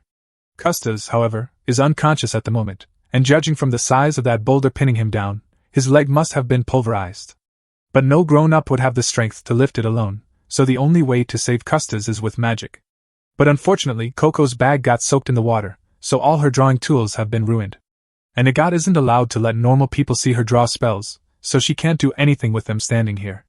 Meanwhile at the Magic Tower Easties gets a report that an incident has occurred in a village on the outskirts of Kaun. They have to go right away. They say they saw a massive pillar of water from the river and it needs to be looked into eyewitnesses. Meanwhile, at the bottom of the cliff, Coco has finally managed to climb out of the water, but the bag is still wet, so there is not much she can do. At that moment she has an idea, and asks Agat if she still has the drying magic rings Alrujo gave her. Agat can tell what Coco is thinking. So she drops the rings down to her, and as soon as Coco has them she starts using them to dry out her bag so she can draw spells with it again. But even if Coco gets to use her tools again, she still can't draw any spells with all these people watching. Normally a witch is supposed to draw when there are people around by hiding their hands underneath their cloak so no one finds out how magic is cast, and while Agathe may be able to do it, Coco can't, so she needs to come up with a way to distract the people to buy her some time. Then Agathe gets behind the people and gains all of their attention, introducing herself as Kifri's most promising apprentice and promises that she will use her magic to make sure Custis makes it out of this alright. As she speaks, she pulls a light spell under her cloak, sending a bright pillar of light into the sky, forming a light bird.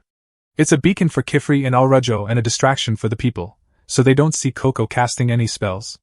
But down in the ditch, after drying her bag, Coco is about to start drawing the levitation spell she practiced. Then she realizes that there is no way this is going to work. It was one thing to cast the levitation spell on small objects, but if she wanted to cast levitation on a boulder this size, then her paper wasn't going to cut it. She begins to work her way around the boulder, looking to see if there is any way she can at least roll it off him instead. But then Custis comes to and Coco rushes over to check on him. Custis doesn't recognize her at first because he's still in a daze, so Coco reminds him that she's one of the witches that came to help with the flood. Custis was relieved to hear that because a moment ago he saw a glowing bird in the sky, and so he thought he was dead for sure.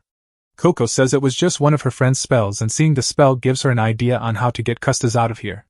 Meanwhile, back on the cliff, the people say her spell was very pretty, but it didn't really do anything to rescue Custis, and ask if she really has a plan to rescue him. Agathe doesn't really know what to answer, because she was just buying time for Coco to work, and Dagda is getting really impatient, so he says he's coming down to save Custis himself. Agathe tries to stop him as it would be a disaster if he saw Coco drawing a spell down there. Fortunately, Coco had already rescued Custis and floated back up to the surface. Everyone is glad Custis is alive, and Coco is just glad to be safe, so she hugs Agathe as soon as she sees her. Agathe asks her how she got Custis out of there, but she sees a bunch of sand on Coco's clothes, and Coco tells her that seeing Agathe's light bird reminded her of the dragon from that trap, and how they used the Wallbuster spell to make all that sand, so she just used that spell to destroy the boulder. In general, she's happy to have been able to save Custis, and she will save her mom someday too, no matter how long it takes.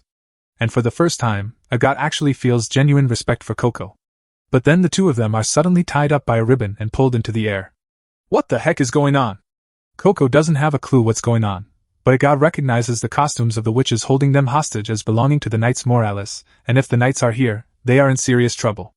Agathe tries to tell them they are wrong, she is an apprentice witch and so is Coco, but the Knights immediately accuse them of being in league with the brimmed caps. Aestes, however, nods to the spell just cast. Coco's eyes widen as she looks down. She only remembers drawing a wall-breaking spell, but the whole side of the cliff has turned to sand, and the river itself vaporized. She has no idea how this could have happened, but the Knights say that obviously she must have used forbidden magic, and according to witch law, she will now be punished.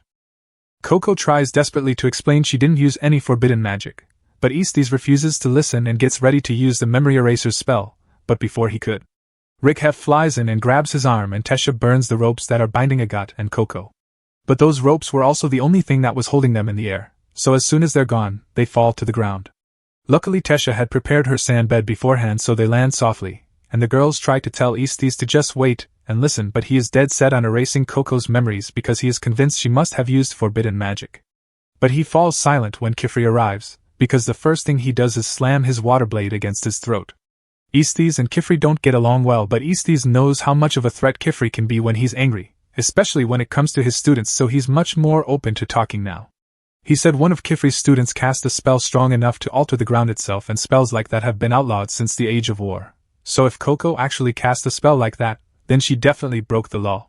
Kifri says he never gave Coco any tools strong enough to create a spell of this nature, but Aestes says it's still possible one of the brimmed caps may have given it to her, and Kifri doesn't have an answer for that since there was a period of time that Coco was left alone with the brimmed caps. At that moment Alrajo shouts at the Knights and tells them to stop floating around and come down and lend a hand, because before anything else a witch's duty is to protect the general public, and there's a lot of people down here that need protecting right now. Aestes can't really argue with that logic, so he agrees to delay the trial until all the normal people here have been taken care of. The Knights go down and begin digging it all out of the sand, and one of the Knights helps bandage Custis' injured legs. Custis' father asks her if that is going to heal his son's injuries, but she tells him that all she can do is stop the bleeding for now. But he's not satisfied with that. He asks her if she can use magic to heal him, because he's seen witches regenerate objects before, so there shouldn't be a reason they can't do it for a person. And he is right, you can heal a person with magic, but she's not allowed to use magic like that out here. Let her go, she tells him. She's going to take Custis to the city of Kaun, to get him patched up by a doctor. If he doesn't like that, then she'll just have to leave him here. Custis' father realizes he has no choice and agrees to let her take Custis. They complete the rescue, and once the other civilians have been forced from the area, Estes says it's time they got back to the investigation, which makes Coco a little nervous. Estes gets Coco to redraw the spell she drew earlier using his own pen and ink. When Coco casts the spell, it does nothing but exactly what it was designed to do. It destroys a small portion of rock. Coco's technique with the spell was nothing particularly special either, so it's obvious she couldn't have created a spell powerful enough to have caused all this damage. Estes can't deny that for now there is no proof Coco is the one who cast the spell, but just to be sure, he makes her show him her hands because brim caps sometimes tattoo magic circles onto their bodies so they can amplify the effects of their spells, but Coco's hands are totally tattoo-free. The only thing there are calluses from all the spells she's been drawing, but every beginning mage has them. Actually, Estes thinks it's strange that Coco has so few calluses, because most starting mages develop calluses from years of study and training, but Coco's look like she's just started using magic a month ago. But just as he makes this realization, Kifri tells Estes that he's done quite enough, so he should be leaving soon, and Estes has no real grounds for continuing the investigation at this point. It doesn't look like Coco was the one who made that spell, so he agrees to leave, but he says he'll be opening a formal investigation into what happened here today, so it isn't over yet. Kifri lets out a sigh of relief when Estes and the other knights leave, because guys like him are always a pain. He says sorry to the girls, saying it all happened because he left them alone, but tells Agathe and Coco at the same time that they need to understand that what they did was really dangerous. If someone saw them using magic and learned the secrets of magic, then they had to erase that person's memory, and once you erase one guy's memory you have to erase the memory of everyone else who was there, and that's a whole mess waiting to happen. Coco and Agathe apologize and promise Kifri they will be more careful in the future, and Agathe has already accepted that she will probably not be allowed to take the advancement test anytime soon after this. But to her surprise, Kifri actually tells her he's going to arrange for the test to be set up for her once they get home. He believes it is a suitable reward as she did manage to get through the situation without revealing magic to any of the civilians. Tesha is a little jealous that only Agathe gets to take the test, but Kifri reminds her that she hasn't even finished the basics of hidden casting yet, so she's not as qualified as Agathe is. The same goes for Rick and Coco, who didn't even know that there was a second test. Alrujo asks Kifri if he's sure about it, because earlier today he was talking about how Agathe has a tendency to get ahead of herself, and that was indeed the case earlier, but Agathe didn't do that today. She let Coco handle it instead, and that's proof. Agathe then runs up to Kifri and asks him if they can leave right away so that she can get home and start practicing for her test as soon as possible, but Kifri says there's something they should do before they leave. Meanwhile, as the knights are flying away, one of them says that if it is really true that Kifri accepted an outsider as his disciple, the rumors that she used a forbidden spell may be true as well. But Estes says there's no real proof Coco was involved in that spell, or that she lived there for that matter, and there's no way they'd be to look for proof with that petrification spell encasing the whole house, so the only way they'll be able to punish her for that incident is if they can get her to admit to it herself. After all, if the brimmed caps really have gotten to her, then it's his job to see that she doesn't do any unfixable damage. Meanwhile, back at what's left of the river, Kifri and the others are watching Alrujo work on building a bridge out of the sand by carving a spell into the rock. Shortly after he is done, the water from the river begins to return, meaning the effects of the spell must have worn off, so there shouldn't be any more trouble. He notices Coco's bottle and hat buried in the sand, and he picks them up and hands them back over to Coco, reminding her that she should be careful not to lose her witch stuff because it would be a disaster if it ended up in the hands of a civilian. Coco thanks him for finding it for her, but when she looks at her ink, she sees that it still seems pretty much full even though she has been using it since she started learning magic. She thinks the jar must be some kind of magic that fills it back up over time, which Kifri is sure is not a spell on that thing, so he asks her to hand the jar to him, because something is very wrong with it. It appears that at some point the brimmed cap poured some of his blood into the ink bottle, which probably changed the effects of the ink, but Kifri has no way of knowing that the blood was added to the ink, so he plans to take it to Nalnoa and have it analyzed. He makes up an excuse, telling the others that he is going to stop by at Calhoun since they never really had a chance to get Coco a wand. Alrujo is a bit suspicious, but before he can ask Kifri the real reason for the trip, Kifri offers to pick up 2 bottles of wine for him, and Alrujo agrees to let him go after that. A little later, Coco and Kifri arrive at Nalnoa's shop in Calhoun, but to Coco's surprise, there is no door here anymore. She wonders if they got the address wrong, but Kifri says that Nalnoa must just be closed for the day. That said, there's no way for them to get in if the shop is closed, but fortunately for them, Tarda happened to be returning from an errand at the time. Kifri tells him he came to see Nalnoa and Tarda agrees to let them in. Tarta reaches into his bag and pulls out a magic doorknob. The doorknob hits the wall, making a door into the shop, and when he goes in, he tells Kifri that Nalnoa should be on the top floor right now. Kifri begins to climb up and Coco is about to do the same when Tarta stops her and tells her that she has a cut on her leg and if she doesn't treat it soon it could get infected, so he asks her to come with him so he can tend to it.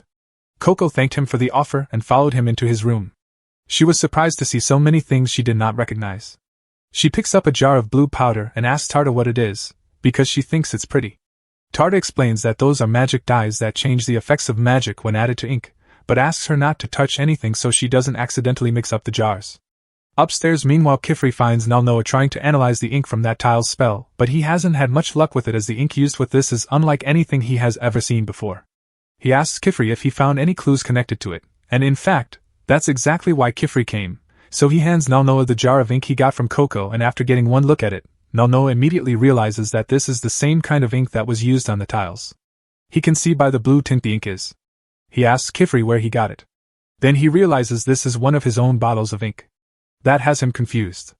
Kifri thinks the ink must have been tampered with while Coco was left alone back in that trap and he wants to confirm his theory, so he takes the ink and prepares to use it to draw a basic light spell. Meanwhile, downstairs, Tarta is busy bandaging Coco's leg, and she's asking him about all the different magic dyes he has in here.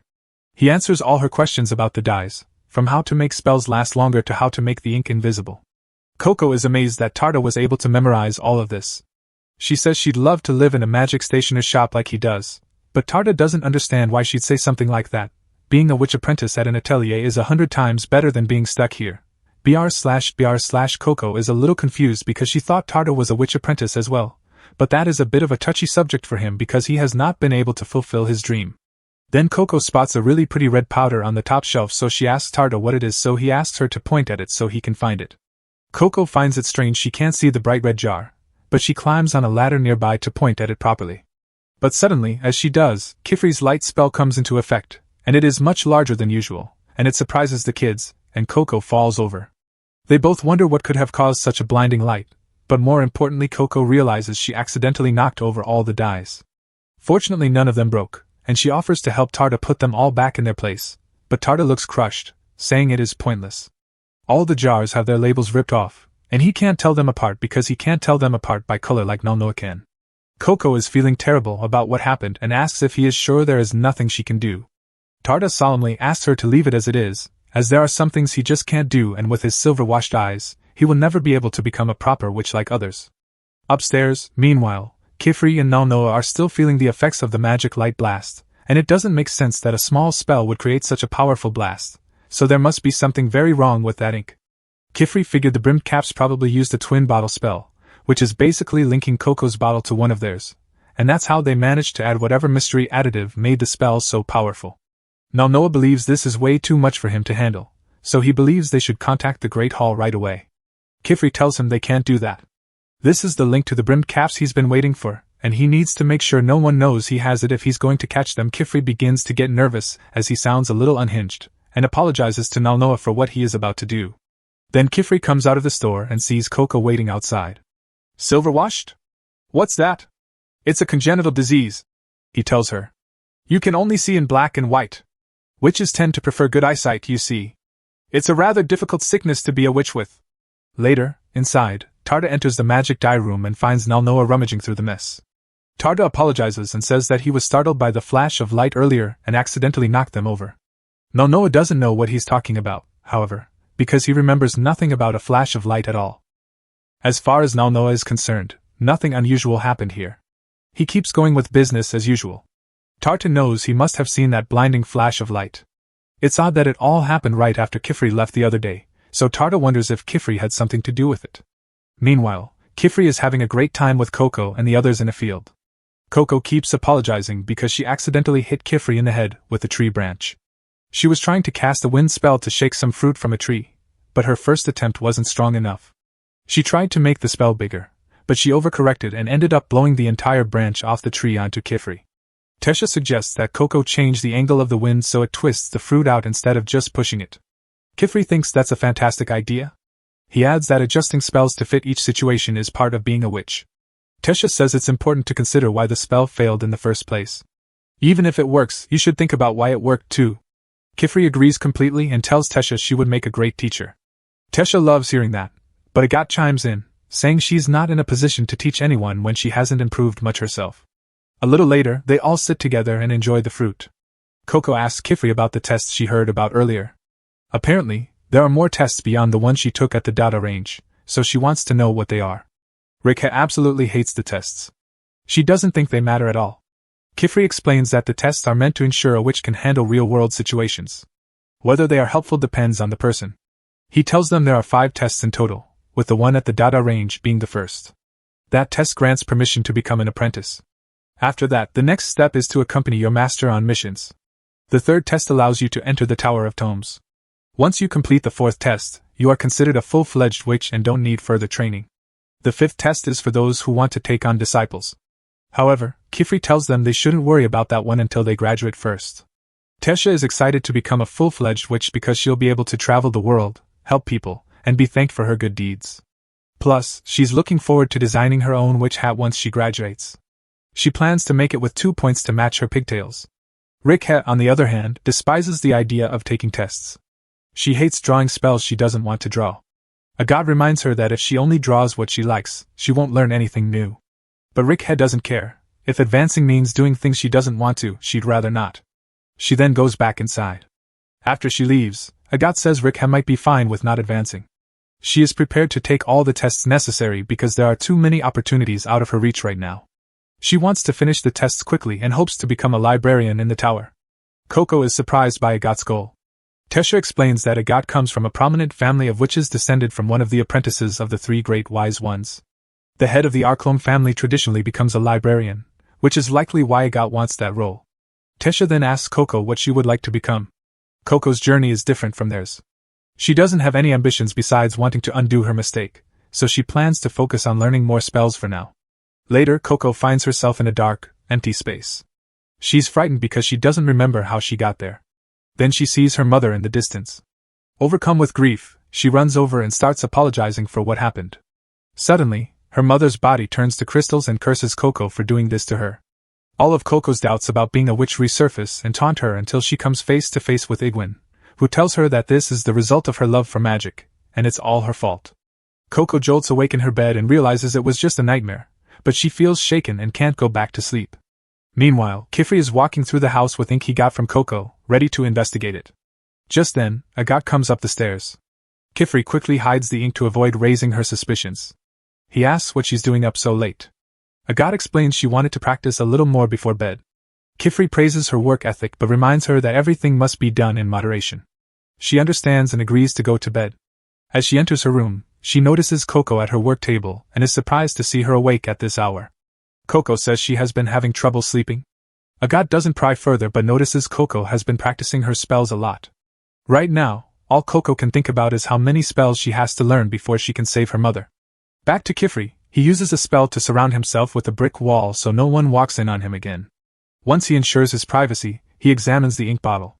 He recalls when the 3 wise ones forbade casting spells on the body. The righteous healing witches opposed this rule because it would prevent them from helping people. They fought the 3 wise ones until the end. Eventually, when their memories were erased, their twin bottle spell was lost forever. This spell was useful because it allowed the contents of 2 different bottles to be shared, no matter where they were in the world. It made accessing medicine to help the sick easy. No one has been able to recreate that spell since, except for the brimmed caps. Kifri hates ruining such a beautiful spell but needs to dissect it to track down the brimmed caps. He doesn't plan to use the ink yet, as that would be too risky without knowing its contents. Instead, he decides to focus on the metal piece with the casting seal on it. This casting seal is linked to whoever drew the spell. If Kifri places it in a guidance orb, it will lead him right to the brimmed caps. He carefully reaches into the jar and grabs the casting seal with tweezers. Just as he's about to pull it out, a failsafe created by Igwin activates, unleashing a powerful blast of lightning. Kifri uses a rock spell to shield himself from the lightning but accidentally knocks the ink bottle away, triggering the second part of the failsafe. This creates a powerful water vortex that sucks Kifri in. As he gets tossed around in the vortex, Kifri realizes he messed up. He was so excited that he didn't consider the potential dangers, and he can't draw any spells in water, leaving him defenseless. To make matters worse, the bottle releases another bolt of lightning, shocking Kifri in the water. By the time the spell ends, Kifri gasps for air, his body numb from the shock. He looks up and sees Igwin, who just teleported here, floating above him as he rides around on the ground. Kifri tries to get up and fight, but his body is still too numb to move. Igwin casually reaches for the bottle and crushes it in his hand while Kifri is forced to watch. He desperately tries to grab Igwin.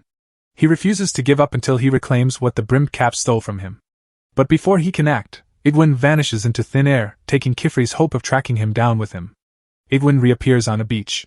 He is disappointed that the gift he put so much effort into giving Coco was discovered so quickly, but there's nothing he can do now. He teleports away to prepare for his next plan. The next morning, both Kifri and Coco have been yawning nonstop. The others start to notice and ask if the two of them stayed up late for some reason. Coco admits she may have stayed up later than usual last night, but Agat points out it wasn't just last night. Coco has been staying up late to practice every night for the last few days. The others worry when they hear this because, as Alrejo always says, if you don't get proper sleep while you're young, you'll be short for the rest of your life. Tesha offers to brew some herbal tea for Coco to help her sleep. She also asks Kifri if he would like some, but he looks like he is already down for the count. The others wake him up, and Kifri apologizes for dozing off suddenly. He tells Tesha she can let him handle making the tea. However, as he grabs the pot, his hand slips, pouring hot water onto himself and causing him to drop the kettle. The others ask if he's alright. Kifri realizes he couldn't hold the kettle properly because his hand is still numb from the lightning last night. But he can't let the girls know that, so he tells them everything is fine and that he'll clean up the mess later. Right now, he is going to pick some herbs to brew a new pot of tea. The girls notice that Kifri is acting strangely today, but they assume his clumsiness is due to lack of sleep. While Kifri is gone, Coco asks Agat if she can come with her for a minute. She has something she wants to discuss, and Agat agrees to go along. Coco leads her upstairs and presents the silk shoes she fixed. She apologizes for taking so long but wanted to ensure the flight magic was balanced properly. Agat is surprised that Coco is giving these back to her. She suspects Coco is plotting something, as there's no way she can be this nice. Coco doesn't understand what Agat means, so Agat reminds her that even when Kifri scolded her for taking the test without his permission, Coco didn't snitch on her. Agat forced Coco to take the test, yet Coco chose not to reveal that. Now, Coco fixed Agat's shoes without being asked. Agat is curious about Coco's motives. Coco admits Agat is right. She could have snitched on her for forcing her to take the test. At first, that's what she wanted to do.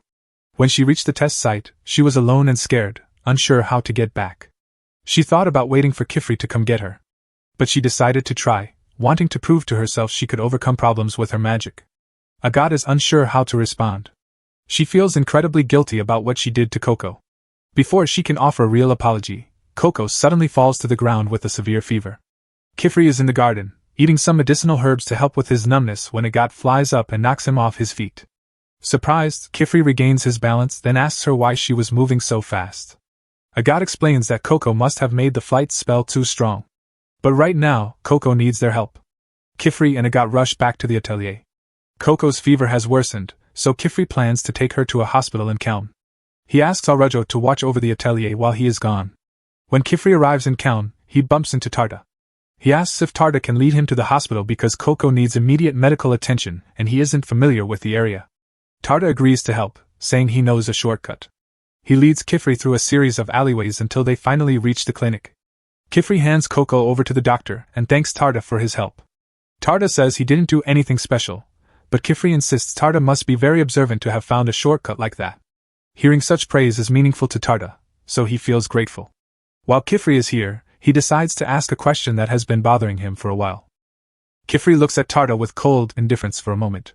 Then, he quickly switches to his cheerful personality because he thinks Tarta wants to ask him a question about magic. He loves explaining magic to people. After seeing how excited Kifri gets, Tarta hesitates to tell him he wasn't planning to ask about magic. Just then, the nurse comes out and tells both Kifri and Tarta that they can go in to see Coco now. Thankfully, after examining her, the nurse says Coco's condition isn't serious. It's just an exhaustion-induced fever. She also notices that Coco seems a bit sleep-deprived. She informs Kifri that if Coco gets proper rest, she should feel better in a few days. To be safe, the nurse believes it's best for Coco to spend the night here. Kifri thanks her for her help. The nurse tells him she doesn't know what kind of training witches go through, but it's an adult's responsibility to ensure kids don't overwork themselves, implying it's Kifri's fault. Kifri realizes she is right, so he apologizes to Coco. To make her stay more comfortable, he casts a quick spell to cool the room and help manage Coco's fever. Tarta wonders why Coco would work herself to the point of collapse. Kifri explains that while Coco may appear cheerful, she didn't know much about magic until recently. She must be desperate to catch up with her peers, which led her to neglect her well-being. Tarda remembers hearing rumors about an outsider who recently joined the magical world but never guessed that it was Coco. Kifri also apologizes to Tarda for earlier saying he had a question. He tells him they'll have to postpone that discussion for another time because now isn't a good moment for him. Tarda understands and assures Kifri there's no need to worry about it. Just then, the evening bell rings, prompting Tarda to tell Kifri it's time for him to head home. As he is leaving, he realizes he accidentally left his hat on the floor. Unfortunately for Tarda, this is a big issue. The ferry to the heart of the city only allows witches, and guards won't let him board unless he proves he is a witch by showing his hat, which he no longer has. If he wants to get home, he has to turn back and look for it. Meanwhile, back at the clinic, Kifri sits by Coco's bedside as the doctor returns to check on her. He tells Kifri that the mist spell he used is great because it makes the room cool. But Kifri insists it's nothing compared to what doctors do. Even with all the magic he can use, he can't cure diseases, so he can't help Coco, no matter how much he wants to. Still, the doctor reassures him that his magic helps keep Coco's fever in check, so it's useful. Meanwhile, on the northern side of town, a bar has caught fire, and someone rushes over to get the doctor because they need to treat the burn victims. When he arrives, he notices the magic bubbles next to Kifri. Realizing Kifri is a witch, he begs him to help put out the fire, as many people are still trapped inside. Kifri wants to help but hesitates to leave Coco alone. However, by this time, Coco has regained consciousness and heard everything. She tells Kifri she will be fine on her own and he doesn't need to worry about her. Since Coco is so insistent, Kifri agrees to leave with the others to help stop the fire. As they are leaving, Tarda finally returns to the clinic searching for his hat. He has checked everywhere else in town, so he's sure it must be here. Sure enough, as he walks back into Coco's room, he sees it on the floor. He goes to pick it up, but suddenly hears Coco moaning in her sleep. He checks on her. When Coco wakes up, she is surprised to see Tarta and asks what he's doing there, but then she coughs mid-sentence because she still feels sick. Tarta notices Coco's cold has worsened and wants to call for help, but he finds no one else in the clinic, which he thinks is odd. Coco explains that everyone went to deal with the fire up north, including Kifri, leaving just the two of them. It would take too long for Tarta to find someone else. Coco needs help now, so he decides to do what he can for her. He remembers that Tranquil-Leaf helps reduce fevers, and the doctor must have some around. He starts looking through the cabinets to find the medicine. Eventually, he finds a tray of medicine, but to his horror, none of the jars are labeled, which seems careless. More importantly, without labels, Tarta can't distinguish the herbs since he can't see their colors. He feels helpless in this situation. This brings back painful memories of his past when adults looked down on him because of his silver-wash eyes. They told him that without color vision, he would never learn to draw complex spells with magic dyes. They deemed it pointless to train him as a witch and told him to accept that there were things he could never do. The worst part is that Tarta actually knows about this. The components in magic dyes are often used as medicines, so he knows what the plants and herbs look like and what they can do. But when ground up, the only way to tell them apart is by their color. Coco, noticing Tarta is upset, tugs on his shirt and asks if he's okay. He apologizes for not being able to help her with the medicine. However, he still wants to make her comfortable. When she coughs again, he reaches into his bag and pulls out a vapor bubble to give her some water. As he does this, he remembers the vapor bubble works by drawing moisture from its surroundings, which gives him an idea. The Tranquil-Leaf is dried and ground into powder before being stored, so if Tarta uses the bubble to extract excess water from the medicines, he can distinguish them by their physical state. Tarta moves forward with his plan. He uses this method to rule out a few medicines, like the crystalline one and the oil-based one. Even after eliminating most, he is still left with 3 powders that look almost identical. He feels stuck and unsure of what to do next. Trying to guess would be too risky. Tarta feels like a complete failure because it seems there is nothing he can do. He gives up on figuring out the medicine and decides to wipe down Coco's sweat, since that is all he feels he can do right now. But Coco tells him not to think that way. She says that if you want to do something you otherwise can't, that's where magic comes in. She asks Tarta if he has any ink and a pen with him. As it turns out, he has a pen he recently carved, so he hands it over to her, and she begins to draw with it. She tries hard to stay focused, but she is still quite cold. Tarta wraps a blanket around her to keep her warm. He then asks what kind of spell she is drawing, thinking it will help her feel better. However, Coco says she doesn't know any spells like that. Instead, she is drawing a spell to help Tarta. This surprises him, making him even more curious about what the spell does. Coco explains she's modified a rock-breaking spell she knows. Normally, the spell turns solid objects into powders, but she switched the symbols so it should turn powders back into solid forms. She believes this will help Tarda identify the ingredients since he knows what the original forms look like. But when she activates the spell, the result looks all blobby and unrecognizable. Coco feels like a failure because she couldn't draw it correctly. The lines are wobbly and uneven, partly because she is sick, but that doesn't change the fact that her spell failed. Tarda asks her if it would work better if the lines were more precise. If so, he thinks he can help. Coco appreciates that. She watches him study the spell, and it reminds her of how cool he looked when she first saw him carving pens in Nalnoa's store. Tarda snaps her out of it and asks if he can move the symbols from the top and bottom to the sides. He thinks it would balance the spell and help the powder hold a more defined shape. Coco says he can make whatever changes he thinks are necessary because if he's the one drawing it, then it's his spell. After deciding on the details, Tarda begins to draw. A few minutes later, the spell is complete, so he decides to test it out. When he places a jar over it, the spell causes the powder to take the shape of the plant it originally came from. It's a complete success. Tarda is happier than ever because this is the first time he has achieved something like this. He quickly tries to find the tranquil leaf again, but to his surprise, none of the vials contain it. It's fortunate he didn't guess earlier. Confident there must be some around, he says he's going to check the storage room for the tranquil leaf. Normally, he wouldn't be able to tell these different medicines apart, but thanks to the spell he and Coco made, he can clearly distinguish them. It feels like a limit that has weighed him down all his life has finally been broken. He eventually finds the tranquil leaf, but suddenly, the nurse walks into the storage room and asks what he's doing, rummaging through the clinic's medicine. He explains the situation, and the nurse understands he wanted to help Coco and thought he was alone. However, she says no one would be careless enough to leave a hospital completely abandoned with a patient present. She also explains that the lack of labels on the medicine is to prevent people from administering treatment themselves since giving the wrong medicine can be dangerous. She admits that Tarda was right about tranquil leaf being the best choice and asks if he has an interest in medicine. Then she notices his hat and realizes he must be a witch's apprentice. By morning, Kifri finally returns. He has been worried about Coco all night, but he is relieved to see her sleeping peacefully with Tarda by her side. Later, Coco wakes up feeling much better, thanks to the medicine. She thanks Tarda for helping her last night, but he tells her she actually helped him. Nalnoa comes looking for Tarda since he didn't come home last night. He is relieved to see that Tarda is okay. With both Nalnoa and Kifri present, Tarda thinks it's the right time to ask about the light he saw the other day. However, Nalnoa still doesn't remember it, and Kifri pretends he doesn't know what Tarda is talking about, making him question if he imagined it. After that, Tarda and Nalnoa get on the ferry to go home. After Coco says goodbye, Tarda yells back that he will make his best magic pen for her as a thank you gift, and she says she can't wait to see it. Kifri and Coco start their journey home as well, and on the way, Coco explains to Kifri that she has been having trouble sleeping because of nightmares. Kifri isn't sure how to help with that since sleep spells are forbidden. But Coco reassures him not to worry because she doesn't think she will have nightmares anymore. She has found her ray of hope. The spell she made reminded her that spells are easily reversible if you flip the signs around.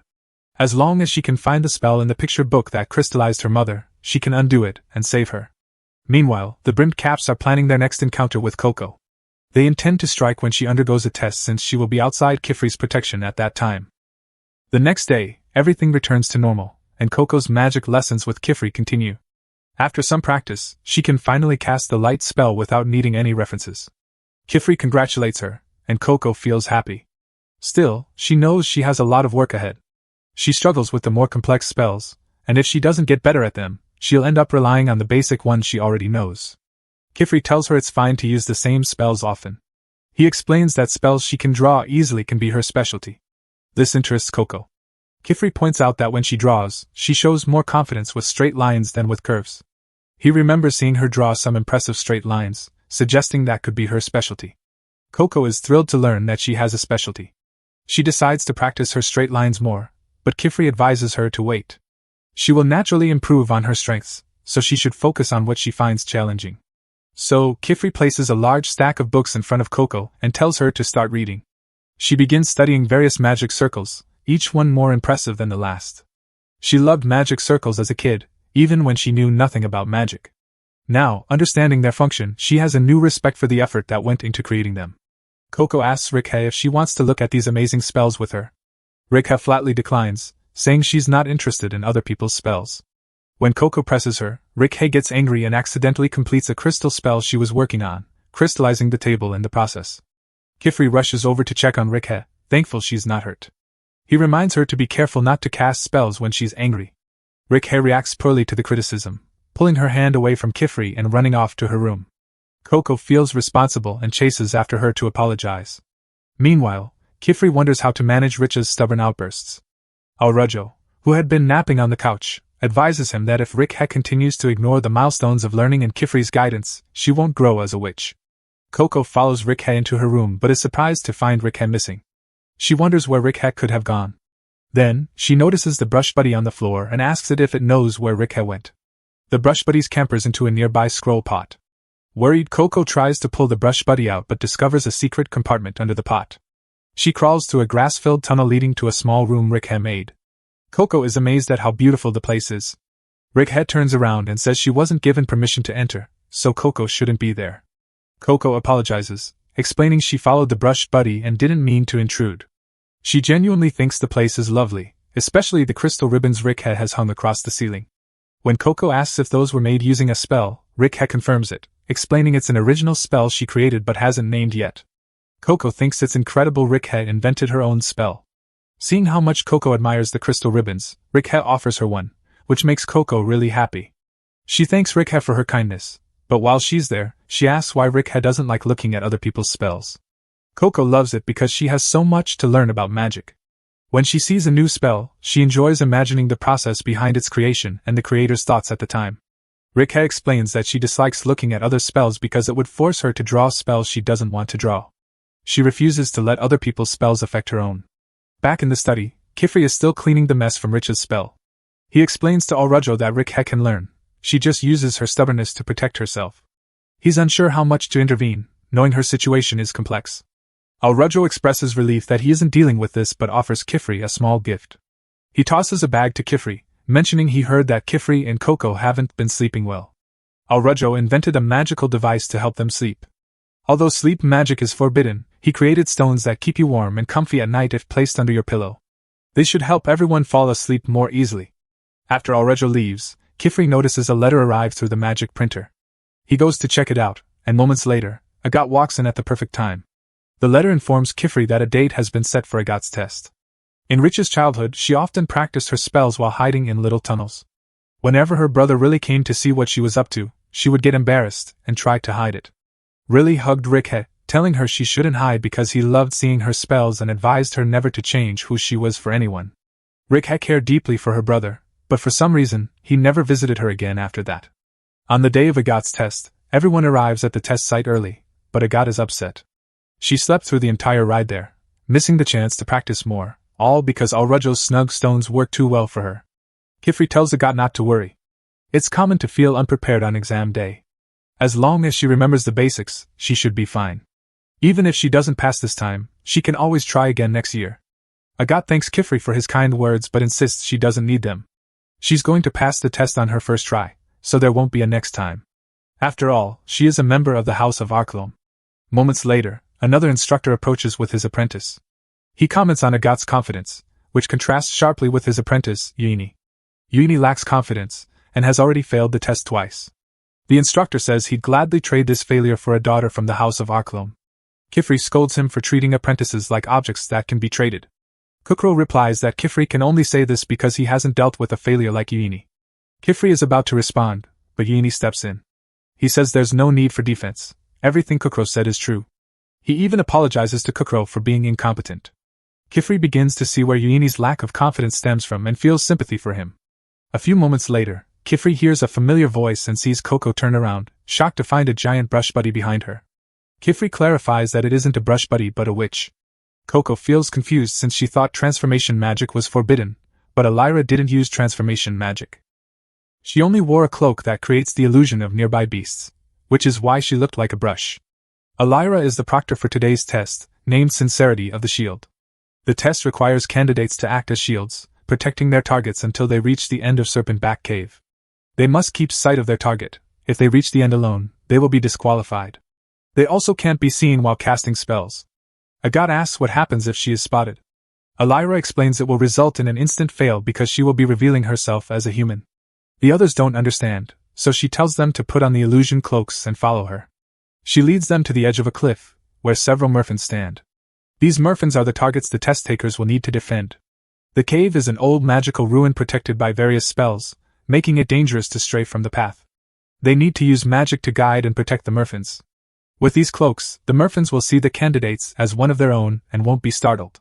However, if they remove the cloaks or break the seal, the merfins will see they are human and run away. Agathe realizes this might be harder than she thought, but she feels she has come too far to turn back now. Elira starts handing out the merfins. After giving one to Agathe, she approaches Rikhe to give her one as well. Rikhe is confused and tries to explain that she isn't taking the test with Agathe. Elira insists she clearly remembers receiving a test application with Rich's name on it. Kifri then steps in to clarify that he sent the application for Rikhe. When Rikhe hears this, she feels betrayed. She tells Kifri that he lied to her because the only reason she agreed to come to his atelier was that he said she wouldn't have to do things she didn't want to do.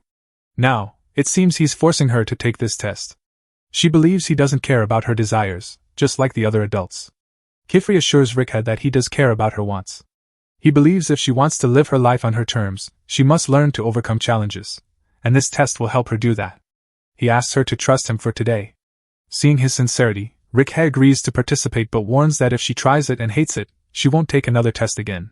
Kifri breathes a sigh of relief. Please, she agreed. Elira notes that Kifri has his hands full. Suddenly, Kukro arrives uninvited and starts criticizing Rikhe, suggesting Kifri would be better off without her. Kifri has had enough of Kukro's remarks. He gives Kukro a sharp look that suggests he's willing to break some rules for his students. Kukro, fearful, decides to leave, abandoning his apprentice and showing he doesn't care about Yuini. Kifri approaches Yuini to check on him, concerned that Kukro's words hurt his confidence. Yuini replies that he's fine and will try his best on the test.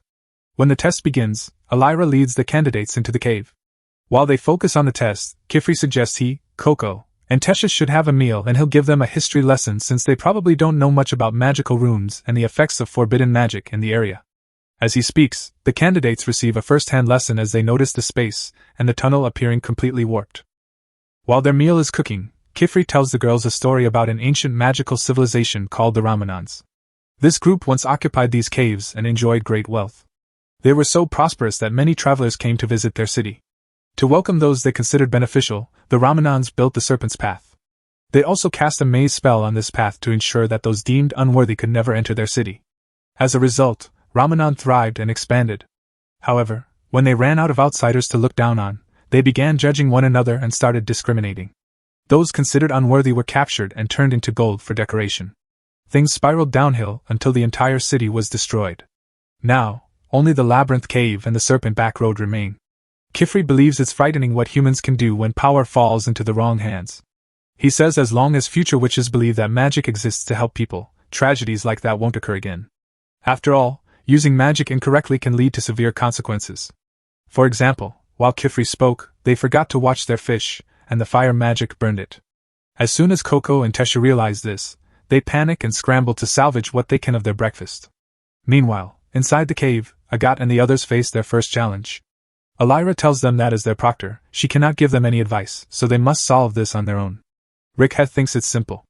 Even if the road is warped, they just need to fly across. But as her feet leave the path, Rikhe feels her sense of direction get all mixed up. No matter how hard she tries to fly straight, she goes in random directions. She is about to crash back onto the path, but luckily, Yuini jumps in to catch her, preventing her from getting hurt. Agathe is surprised to see Yuini standing sideways on the path and asks if he is using a spell. He replies that it's not his magic. The path itself has magic that makes orientation in the cave unpredictable. The only way to get through is to keep your feet on the path. Otherwise, you'll fall for an unknown amount of time until you return to the entrance. Agathe assumes the tiles on the road must contain the casting seals that keep the spell active, but some areas are worn out, risking getting stuck in a dead zone if they're not careful where they step. Yuini confirms this. That's how he failed the test the first time he took it. He's about to explain how to avoid the traps, but Agathe says she has an idea to get around it. She conjures a ball of water and drops it on the path. Since water flows down, it should settle in the areas where the path's spell is still active and behave oddly where the spell is worn out. This way, they can spot the safe places to step and where to avoid. Yuini is impressed that Agathe figured it out on her first try. He confirms it's indeed the right answer, but Rikhe dislikes how he phrased that. She believes magic can have multiple solutions. She recalls how her previous master dismissed her ribbon spell practice as useless because it wasn't the right technique, which sparked her resentment for people telling her what is correct. In the present, the water Agathe poured helps identify the safe path, but she faces a new problem because her merfen refuses to follow her instructions. She isn't sure how to make it listen, and Yuini suggests using an echoing spell to mimic the sounds the merfens make and trick them into following. Rikhe interrupts, insisting there's no single right answer in magic. As she walks by holding 3 of her crystal ribbons, the merfens turn their attention toward the shiny ribbons and follow her. Yuini is shocked Rikhe got the merfens to follow her without using the right spell. She insists he stop calling it the right spell because it disregards all other methods. Rikhe refuses to cast spells simply because someone else claims it's the right one. Yuini didn't intend to offend her. He has been taught repeatedly that without using the right spell drawn correctly, he will always fail. Rikhe counters that if a spell fails, you just need to recreate it until it works next time. Yuini thinks that approach is too reckless. If he tried it, he could fail the test again. Agat interjects, noting that past failures turn into knowledge. Even if you fail by deviating from the norm, it can still help you grow as a witch. She learned that from watching Coco over the past few weeks and tells Rikhe she is free to use whatever methods she wants during the exam. As the group continues down the path, they reach a section where they hear running water. The moment Yuini realizes what it is, he curses his bad luck. His master always calls him a failure, and this seems to prove that right because the path is completely broken ahead, leaving them with no way to proceed. Meanwhile, outside, Kifri and the girls walk around the cave entrance when Coco suddenly notices something strange. She asks Kifri if any other witches are present because she thought she saw a witch's cloak fly by. However, Kifri believes they are the only ones here. Coco heads to the cliff for a closer look but finds nothing unusual and assumes she imagined it. Below the cliff, one of the brimmed caps has just arrived and is hiding to avoid being seen. Back inside the cave, it's clear they can't just jump across the gap since the path doesn't stabilize the space. They will need to find their own way to get across. Rikhe steps up to the edge first. The path spell only works while they are touching it, so she uses one of her ribbon spells to turn part of the path into a ribbon. She wraps it around herself and her merfen before flying to the other side. Since she is still technically touching the path, she crosses the gap without any trouble. Once she reaches the other side, the ribbon crumbles to dust. Agat thinks Rich's idea is great and decides to try it herself. By using a replication spell, she creates copies of the path beneath her feet, allowing her to cross to the other side with her merfen. However, just before she makes it, the path crumbles away. Agat nearly falls but manages to grab onto the remaining path just in time. She realizes her spell failed quickly because she messed up some lines while drawing it under her cloak. She has a lot to learn before she reaches Kifri's level. The only one left to cross is Yuini, so Elira urges him to get started. Suddenly, Yuini breaks down, saying he can't do it. Agat thinks he is just nervous, so she tells him he has already shown good skills and knowledge of this test. He should be able to get past this by using his experience to draw a spell. However, Yuini's problem is that he can't draw spells with someone watching him because his hands shake uncontrollably when he is nervous, especially with a judgmental teacher like his master. He can draw spells when he is alone, so he prepared some spells in advance to handle any issues during the test. Unfortunately, he never expected the path to collapse, so he doesn't have a spell for that and feels trapped. Agat reluctantly admits that if Yuini truly cannot draw spells now, he won't be able to continue the test. Rikhe, however, refuses to give up on him. She sees a bit of herself in him. She believes Yuini has been told all his life that there is only one right way to do things and that he is a failure if he cannot do it that way. She tells him to find a way to do it however he can. Earlier, he said he could draw spells when alone, so she suggests making a wall of magic around himself. Yuini reminds her that his hands are still shaking, so she tells him to try it without magic. Yuini doesn't know how to do that. To escape embarrassment, he ducks into his cloak and starts criticizing himself for how foolish he must look. He assumes everyone is laughing at him by now, but when he peeks out, he sees that Elira doesn't look disappointed or judgmental. Neither do Agat or Rikhe. This realization hits him. The only person telling him he can't do it is himself. While inside the cloak, he notices the illusion spell cast on it, which gives him an idea. He starts making modifications. Outside the cloak, Elira hears scribbling. Just as she is about to ask what Yuini is doing, his whole body suddenly engulfs in shadows. Elira panics, thinking it might be an ancient trap. She puts up a wind barrier and tells everyone to brace themselves. Then Yuini reassures her that there's no need to worry because he created the shadows. Elira feels relieved but asks what he did to his cloak since she can't see him anymore. He explains that the illusion spell combined an overlapping brim shade spell to hide his body and a reflection spell to create an illusion over it. He erased the reflection part, so now the cloak only hides him in shadows. The rules state he can't let the merfens realize he is human, which is why they need cloaks to disguise themselves. Since the merfens can't see him now, they still haven't realized he is human. He meets the test requirements. Also, with his body hidden, he can finally focus on drawing his spells since no one can see him. He draws a spell turning part of the tiles into a branch, which he rides across the gap. Although he feels a bit embarrassed to do it this way, he succeeds by using his own method. He thanks Rickhead for encouraging him. Agathe is surprised that Rickhead helped Yini, considering she usually doesn't care about others. She responds that Yini saved her from falling earlier, so she was just returning the favor. Now that they have crossed the gap, they can continue through the cave without much trouble. Agathe creates another ball of water to clear the path and runs ahead. Elira crosses the gap a moment later to catch up with the others. She asks Rickhead how she feels about the test so far. Rickhead admits it isn't as bad as she thought. She doesn't hate it but is still angry with Kifri for tricking her into taking the test. He needs to apologize before she forgives him. Suddenly, a black figure appears behind Elira and grabs her. She immediately recognizes it as a brimmed cap. She throws off her hat to send a distress signal and tells the kids not to listen if the brimmed caps try to talk to them because they can't let themselves be tainted by forbidden magic.